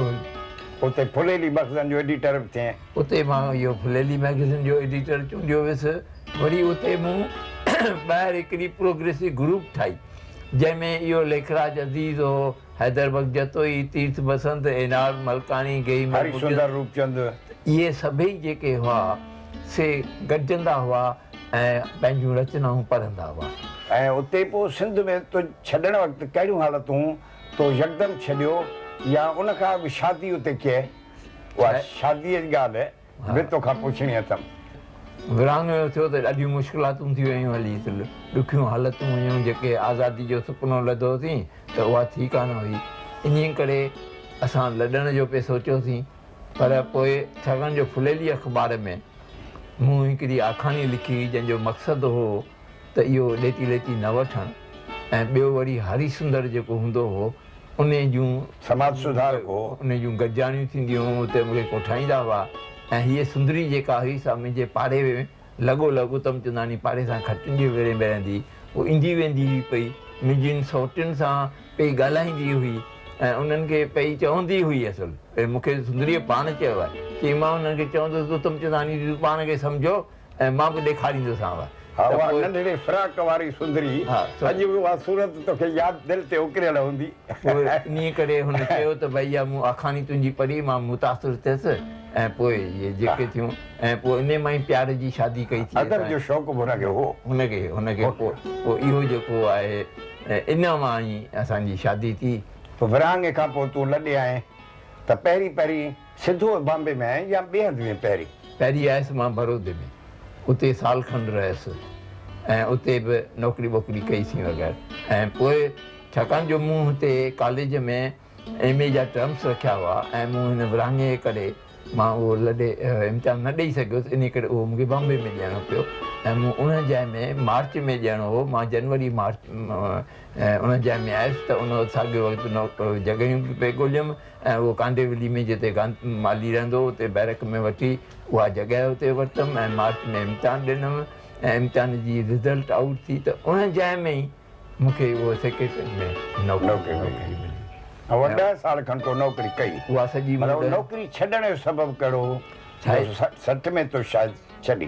कल्ह पहिरीं मई ते 1960 ते महाराष्ट्र ऐं गुजरात जो विरहाङो थियो ऐं मूंखे चयूं त तूं अहमदाबाद वञ या नौकिरी छॾे। त इहा ॻाल्हि मूंखे कान पसंदि आई, छो जो मां 49 खां वठी हिते 60 जे वक़्त में नौकिरी कंदे बि सॼो हिन साहित्यिक अदबी हलचल में नई दुनिया कढंदो हुउसि, सिंधू दारा सां वाबस्तु आयुसि ऐं 59 में त अखिल भारत ॿोली सभा ठही त इन्हनि में सरगर्म हुउसि ऐं ॿियो घर बि मुंहिंजो हुते ठाहीं को थियल हो इन करे जुदा थियणु नथी चाहे। हा इन करे मूं उहा नौकिरी पहिरीं मे ते ई छॾे ॾिनी चयमि त ऐं उन मां मूंखे वरी आज़मूदो मिलियो हो हैदराबाद जतोई जो जंहिं पंहिंजे हारियुनि जे लाइ पंहिंजी कलेक्टरी जेका नौकरी बराबरि कलेक्टर मूंखे यादि थी अचे त सिंधी साहित्य मंडल ऐं नई दुनिया सिंधू दारा उन बारे में तूं पंहिंजूं हाल अहवाल मूंखे ॾे। नई दुनिया हिते शुरू थी 48 में जेका हिकिड़ो साल हलाई उन बिहारी छाबड़िया, ॿियो साल हलाई लक्ष्मण राजपाल, उन बि पूरी न हलाए सघी त पोइ असां टिनि खे कीरत मूंखे ऐं ॿिए गोबिंद पंजाब खे त्रिमूर्ति कम्युनिस्टनि जी हुई तिन खे ॾिनई त उन बि 4-5 साल पाण में गॾिजी हलाइसीं पर उहा बि जेका ईअं न हली ऐं फ़ैसिलो लेखकनि खे घुराए ईअं सुगुन बुगुन आहूजा सभई वग़ैरह त भई इहो बंदि करियो ऐं मूं चयोमांनि त जीअं ईअं बंदि करियो था त इन खां मूंखे ॾियो मां खणा ऐं उन खां पोइ मूं खईं 57 में खईं त उहा 30-40 साल मूं हलाई। मूं हुन मां 100 खनि किताब बि कढिया जुदा जुदा किताब कढिया 100 किताब तंहिंखां त ख़ासि पर्चा बि मूं कढिया आहिनि। सॼो इहा सॼी हिकिड़ी हलचल जी थी वई। मलकानीअ हिन खे चयो आहे त सिंधी साहित्य मंडल उन जॻह वठी ऐं इहा 48 खां नई दुनिया इहे हिते जे साहित्य जी पुनर्निर्माण आहे नवनिर्माण हिननि खे ऐं वॾो अदबी क्लास ते ई हलचल जी शुरूआत आहे ऐं उन खां पोइ वरी सभा ठही 59 में सभा ठही जंहिंजा 3-4 प्रेसिडेंट हुआ। NR मलकानी हो, MU मलकानी हो ऐं इहो केरु आहे इहो अजवाणी हो। इन्हनि टिनी जो मां जनरल सेक्रेटरी हुउसि। सेक्रेटरी उते वाइस प्रेसिडेंट पोपटी मोती प्रकाश कीरत इहे सभु थिया तूं जनरल सेक्रेटरी मंडल जो बि सभा पोइ ठही बराबरि। त इहो जेको सभा जे करे वॾी हलचल आई। सभा जे करे हर साल सम्मेलन शुरू थियणु लॻो ऐं सम्मेलन जे करे किताब माण्हू किथां किथां ईंदा हुआ, किताब कढंदा हुआ, किताब निकिरंदा हुआ ऐं उन ॿोलीअ जी हलचल खे ॾाढी हथी ॾिनी ऐं उन खां पोइ 1967 में इहा जेका आहे सम्मेलन इहा सिंधी ॿोली तस्लीम थी। छाकाणि जो इहो जेको 3-4 साल जेके इहे प्रेसिडेंट ऐं वॾी ॻाल्हि त इन सभा जे तरफ़ां असां चेटीचंड जो ॾींहुं 1960 खां हिकिड़ो सिंधियत ॾींहुं करे मल्हाइण जो कयोसीं जेको अॻु में हिते कॾहिं कोन मल्हायो। सिंधू नगर में जेका सम्मेलन नंढी कन्वेंशन थी उते असां फ़ैसिलो कयो त हाणे तूं बार खण ऐं अलवर सम्मेलन वरी उहा संगमेल थी ऐं उते असां इहो देवनागरी जो निकालो कढी ऐं सभा जी पॉलिसी हिकिड़ी ठाहे छॾी थी ऐं उहा वॾी हिकिड़ी अलवर सम्मेलन निकिरी आहे। उते असां फ़ैसिलो कयोसीं त हर साल चेटीचंड ते इहो सिंधियत ॾींहं ते कसम खणाईंदासीं ऐं जिते बि गॾजंदासीं पाण में जे या लिखंदासीं ख़त या फ़ोन कंदासीं त जय सिंधी चई ते खिकारींदासीं जीअं सिंध में जीअं सिंध था चवनि।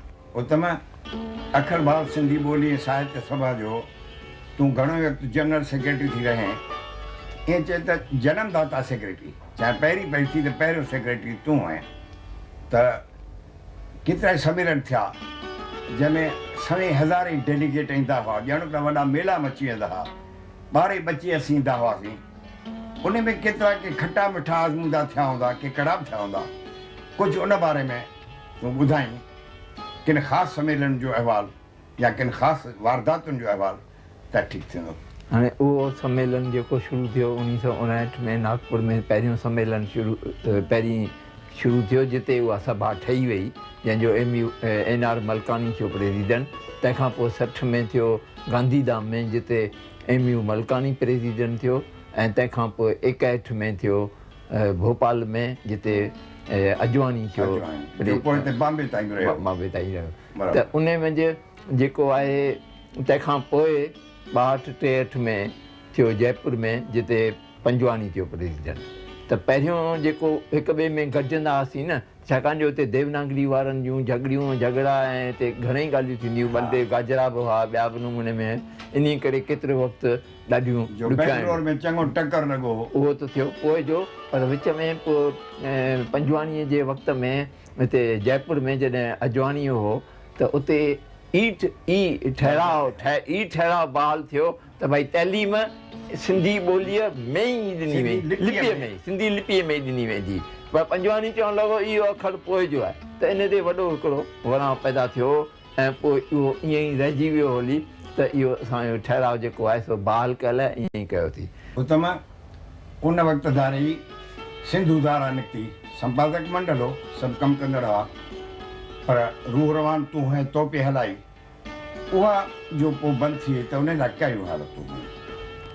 हाणे उहा जेका सिंधु धारा शुरू थी त उन में पहिरीं नमूने में मूंखे कोन खयो हो ऐं पाण में ई गॾिजी किसो हलायूं ऐं 2-4 महीननि में ई चयूं त असीं अख़बार बंदि था करियूं।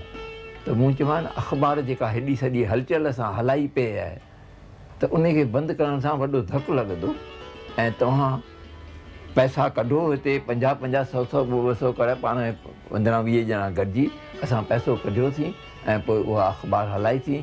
उहे हालतूं जेके हुयूं न त जीअं उते हिकिड़ो मोती प्रकाश ऐं ॿिया सभई पाण में असीं लेखक उते सबाब में हुन में जे सिंधु धारा में कमु कंदा हुआसीं, वासुदेव निर्मल हो, कीरत बाबानी हो, मोती प्रकाश वग़ैरह थी सभई हुआसीं। त उहा जेका हालत इहा हुई जो जिते किथे मुश्किलात पैसनि जी पई आहे ऐं सिंधु धारा में बि उहा हालत हुई ऐं पर उहा पोइ बि वरी जॾहिं हलाईसीं त 7-8 साल हली वई ऐं वरी उहा पोइ बंदि थी 67-68 में वग़ैरह में उहा वरी बंदि थी वई हली। त सभु सिंधु धारा जो इहो हालत। सिंधु समाचार जॾहिं निकिती मां बि तोसां गॾु हुउसि, मां असिस्टेंट एडिटर हुउसि, नागराणी साहिब ऐं तूं एडिटर हुआ। उहा सिंधु समाचार हली, केतिरियूं ॻाल्हियूं मूंखे यादि आहिनि त कीअं पैसनि जी मुश्किलात थींदी हुई, पोइ बि हली पिए। एतिरे क़दुरु जो टैक्सी जो भाड़ो न हूंदो हो त घर अची सुंदरीअ जो ऐं आशा जो पर्स खोले उन मां 30 रुपया कढी टैक्सी ॾींदा। हाणे सिंधु समाचार हलंदे हलंदे बंदि थी, उन लाइ दोस्तनि जी थोरी सुस्ती हुई या उते बि माली मुश्किलात मुख्य कारण हो? हाणे मुख्य कारण जेको आहे सचमुच पैसे जो, धर्मदास नागरानी, कीरत बाबानी, पोपटी, मां ऐं हिंगोरानी वग़ैरह गॾिजी कंपनी ठाहीसीं ऐं उन ते असां हिकिड़ो 10-12 हज़ारनि जी हू त अञा शुरू करण वारा कोन हुआ। मूं उन्हनि खे चयो त तव्हां शुरू करियो ऐं 10-12 हज़ार इकट्ठा कया अथऊं उन सां ई। त असां वटि पूंजी रुगो 1000 हिकु साल जी बि कोन हुई ऐं पनो उन ॾाढो महांगो हो। त उहे 2 जेके कारण मुख्य तरह हुआ, जो पैसो कोन हो ऐं जेको आहे पने जी महांगी जी सरकारी जेका हुई, ऐं मुख्य कारण उन जे बंदि थियण जो इहो हो। बाक़ी का ॿी का रंजिश कान हुई। तूं उहो अॾोल ऐं अटल इरादे वारो इंसानु आहीं जो सिंधु समाचार बंदि थियण खां पोइ तो पंहिंजे सिर वञी सिंधु संसार अख़बार कढी पंहिंजे बलबूते ते ऐं उहा कम्युनिस्ट पार्टी जे ऑफिस मां निकिरंदी। तुंहिंजो डांगी सां हिननि ॿियनि सां वास्तो रस्तो हो, शायदि उहा सहूलियत तोखे ते मिली। छा मुंड खां वठी तो कम्युनिस्टनि सां यारी रखी सिंध खां वठी, त उहा सिंधु संसार बि थोरो वक़्तु हली पोइ बंदि थी वई। उन जो ख़ासि कारण हो या उहा ई माली मुश्किलात ॻाल्हि उहा ई थी? कहिड़े यार इन में बि ॿिटो कारण हो, माली मुश्किलात त हुई, पर जीअं तो ॻाल्हि कई न त इहा कम्युनिस्ट पार्टी जी उतां जो मूं वञी या रोज़ानी अख़बार कढी त हू वाइरा पिया थियनि। त पाण कॾहिं मराठी में कम्युनिस्टनि अख़बार रोज़ानी न कढी, ही सिंधी कीअं अची हिते पहुतो आहे। वाह वाह। त उन्हनि बि सच पच ॿुधाए मूंखे पूरो साथ न ॾिनो। उन्हनि बि मूंखे रंधक विधी। इहे 2-3 साल बि इहे धिके मूं हलायो ऐं पोइ पैसे जी तकलीफ़ हुई ऐं वरी एमरजेंसी हुई। एमरजेंसी में इश्तिहार मिलंदा कोन हुआ। त उते बि मुख्य कारण हिन जो हो पैसे जो, छाकाणि जो ॾुखियाई हुई ऐं ॿी वरी सहूलियत जेका थींदी आहे सा कान मिली। उते पंहिंजे वीचार वारनि माण्हुनि बि कोन मूंखे। हाणे हक़ीक़त इहा आहे त मूंखे यादि आहे चङी तरह त हू तुंहिंजी इज़त त ॾाढी कंदा हुआ, छाकाणि तूं रशिया मां थी आए हैं, सोवियत लैंड जो इनाम खटियो हुए वग़ैरह, ऐं हिते बि सभिनी सां तुंहिंजा तमामु सुठा नाता हुआ, तोखे हिकिड़ो क़ाबिल शख़्स सम्झंदा हुआ। पोइ बि ॼणो सिंधी ऐं मराठी जो या को अहिड़ो ॻाल्हि थी जो भई अहिड़ो साथ कोन मिलियो जंहिं करे सिंधु संसार बंदि थियो। हा। हाणे बाक़ी कम्युनिस्ट अहवाल ते थोरो मूंखे ॿुधाई त अॼु ताईं तुंहिंजो विश्वास उन मार्क्सवाद में प्रगतिवाद में समाजवाद में क़ाइमु आहे या ज़माने खे ॾिसी जो चवंदा आहिनि ज़माने के साथ राग बदलते रहना, वक़्त के साथ राग बदलते रहना, ईअं थियो आहे या तूं अञा पंहिंजनि उसूलनि ते मत ते पको ऐं अॾोल आहीं? मां अञा ताईं बि पंहिंजे उसूलनि ते पको आहियां, छाकाणि जो मां रशा में 2 दफ़ा थी आयुसि। हिकु दफ़ो त इनाम मिलियो हो ऐं ॿियो दफ़ो हुते दुनिया जे लेखकनि जी कॉन्फ्रेंस थी। वॾा वॾा लेखक चिड़ी ॿिली जा सभिनी सां गॾिजी आयो हुउसि। उते हालति मां ॾिसी आयो हुउसि त उते जेको हींअर प्रचार कयो वियो अमेरिका जे तरफ़ां, इहे जेका इहा रशा टुटी आहे सा घणो सबबु उनजो अमेरिका सरमाएदारी या सिरिश्तो आहे जेके उन्हनि जा जासूस वग़ैरह हुआ, घणो सबबु उनजो आहे। ऐं उन्हनि जो हिकिड़ो सबबु मुख्य जेको चइजे त उन्हनि हुते स्टालिन जो जेको हो ॾाढाई ऐं ॾुखियाई माण्हुनि खे ॾिनी पए। बाक़ी हूअं ॿी तरह जेको आहे सो अञा ताईं बि ॾिसंदो आहीं त अञा ताईं उते झगड़ा इहे हलनि पिया, इहे कशमकश ऐं कम्यूनिज़म वग़ैरह जी। त मुंहिंजो अञा कम्यूनिज़म में इहो मार्क्सवाद में मुंहिंजो विश्वास आहे त उहा जेका आहे सा सही नज़रियो आहे ऐं उहो असां वटि नज़रियो आदजुगात खां वठी वेदनि जे ज़माने खां वठी गुरू नानक जे ज़माने खां वठी आहे ऐं उन में मुंहिंजो कॾहिं बि विश्वास टुटण वारो कोन्हे। छाकाणि मां सम्झां थो त असां कम्यूनिस्टनि या असां तरक़ी पसंदि जेका सिंधी ॿोलीअ साहित्य ऐं सिंधियत खे जेका औज ॾिनी आहे, जेको कमु कयो अथऊं, सो हिकिड़ो मिसाल आहे।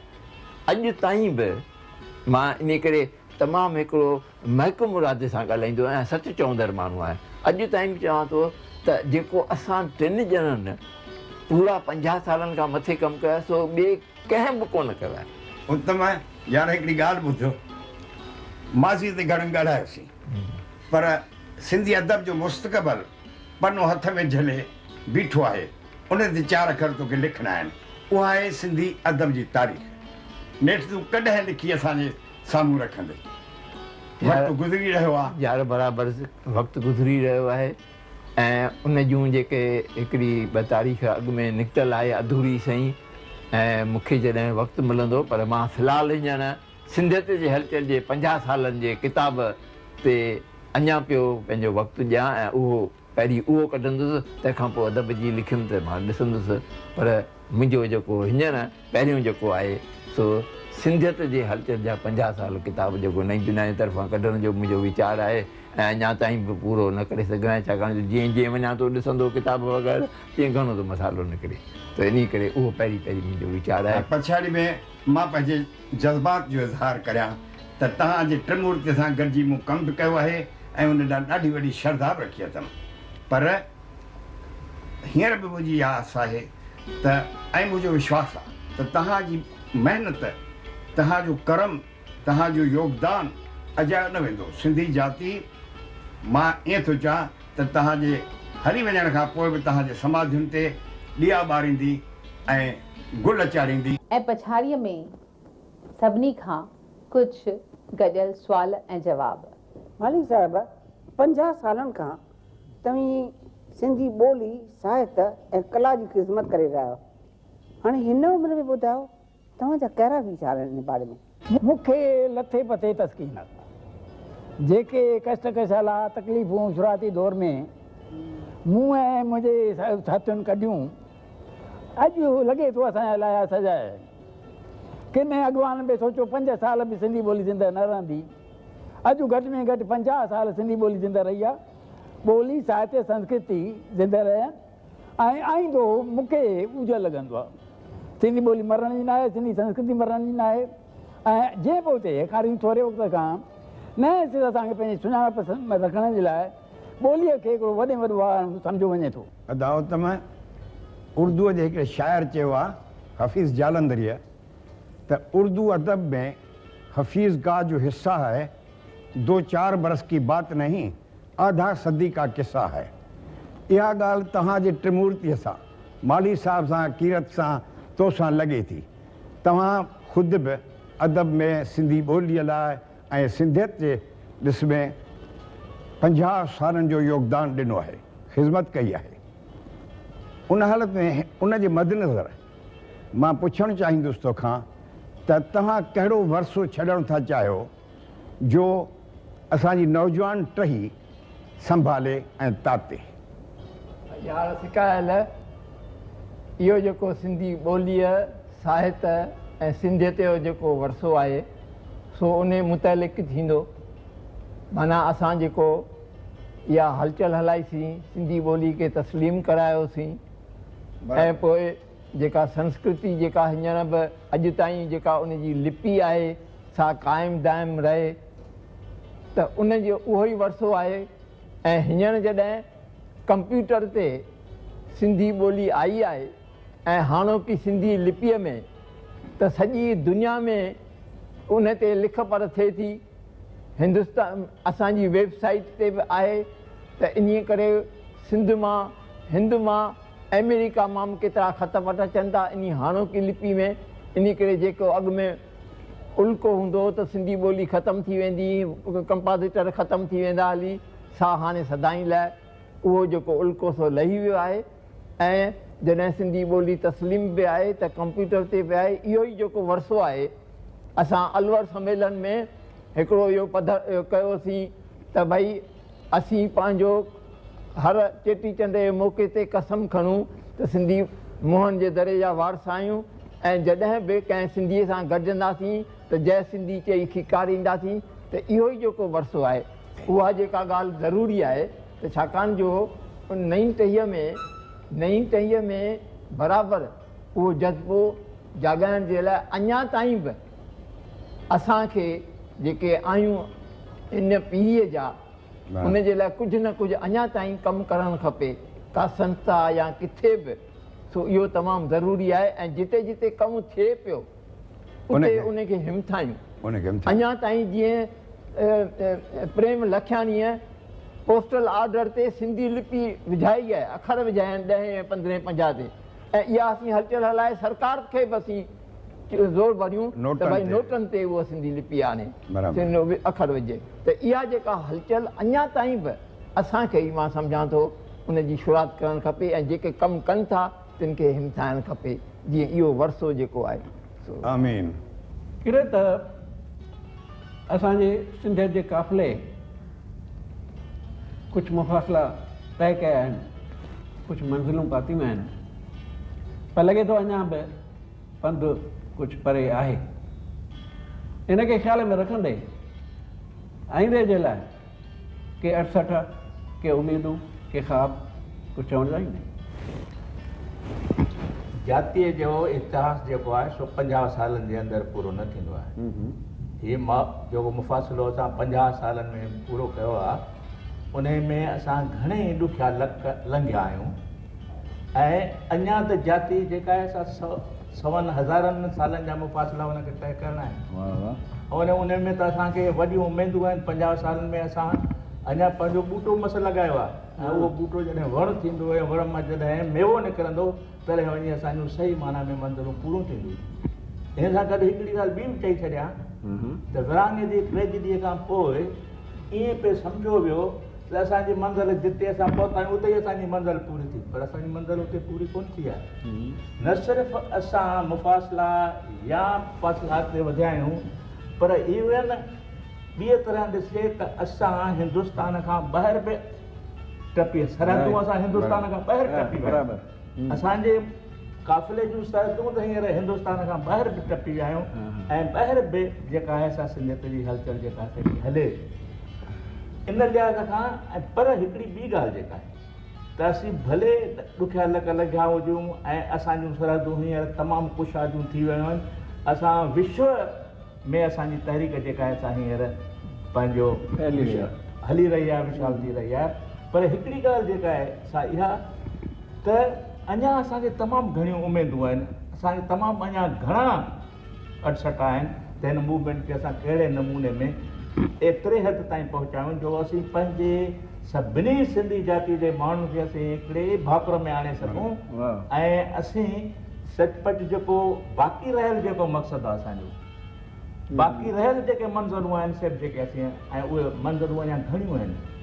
असां भले ॿोलीअ खे हींअर बचाए सघिया हुजूं, पर अञा असांजी ॿोली जेका घरनि में वञे असांजे नवनि नसुलनि ताईं पहुचे, उहे उन ॿोलीअ खे प्यारु करणु सिखनि, उन ॿोलीअ खे सुञाणणु सिखनि, पाण खे जंहिंखे चइबो आहे पाण खे सम्झणु, पंहिंजे पाण खे सुञाणणु सिखनि। तॾहिं इहे मंज़रूं जॾहिं असांजूं पूरियूं थींदियूं तॾहिं सचुपचु वञी असांजा मक़सद पूरा थींदा। ऐं मूंखे उमेदु आहे त इहे मक़सद जेके असां जेके आहियूं, जिन इन राहुनि तां हलिया आहियूं, छा राहुनि तां हलियूं, असांजा ईंदड़ नसलूं इन राहुनि ते हली उन्हनि मंज़िल ताईं पहुचंदा, अहिड़ी मूंखे ख़ातिरी आहे। पका किरत जी हिन आशा में मुंहिंजी चाहे ॿिया जेके हिते वेठा आहिनि उन सभिनी जी इहा आशा शामिलु हूंदी त न सिर्फ़ु हिंद चाहे सिंध में हीअ जेका मूवमेंट आहे सिंधियत जी, उहा असां सिंधियुनि खे हिकु कंदी, बल्कि दुनिया जे कंहिं बि हिसे में जेके बि सिंधी जिते रहनि था हिन मूवमेंट जे ज़रिए, हिन हलचल जे ज़रिए पाण खे हिकु करे सम्झंदा। ही प्रोग्राम पूरो थिए इन खां अॻु में मां ॿ लफ़्ज़ शुक्रगुज़ारी अची चवंदुसि त हीअ जेके दोस्त पंहिंजे वक़्त मां कुझु घड़ियूं जेके आहिनि से असांजे लाइ बचाए हिते आया आहिनि, असां सां ख़्यालनि जी ॾे वठि कई अथऊं ऐं कुझु असां बि रूशनास थिया आहियूं घणनि हक़ीक़तुनि खां हिन जी मार्फत। इन सभिनी लाइ मां हिकिड़ी तहे दिलि सां शुक्रगुज़ारी थो मञा हिननि जी ऐं धन्यवाद सभिनी लाइ, महिरबानी।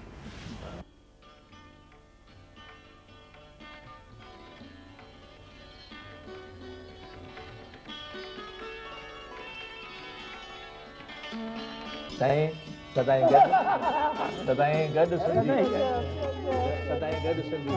अचो थोरो अॻियां थींदा हलो त वधीक क्लोज़अप थिएव। अचो अचो थोरो अचो।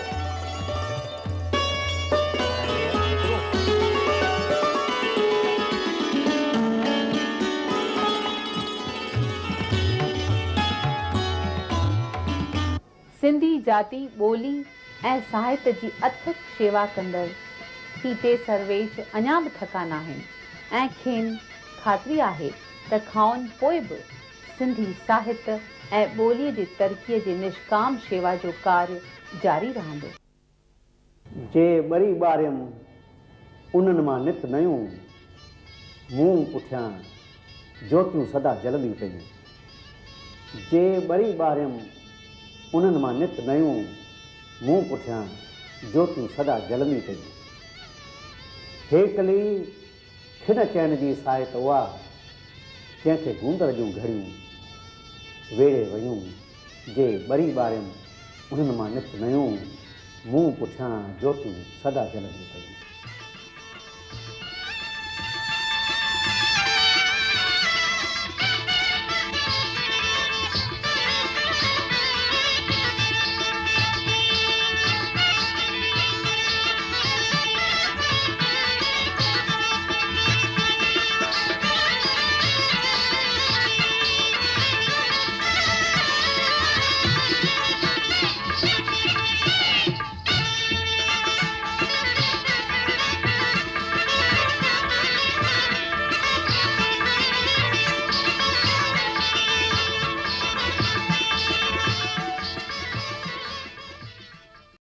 त साथियो, तव्हांखे ही वीडियो कीअं लॻो? वणियो न? त यकदम सब्सक्राइब कयो असांजो YouTube चैनल। पाण बि ॾिसो, ॿियनि खे बि ॿुधायो।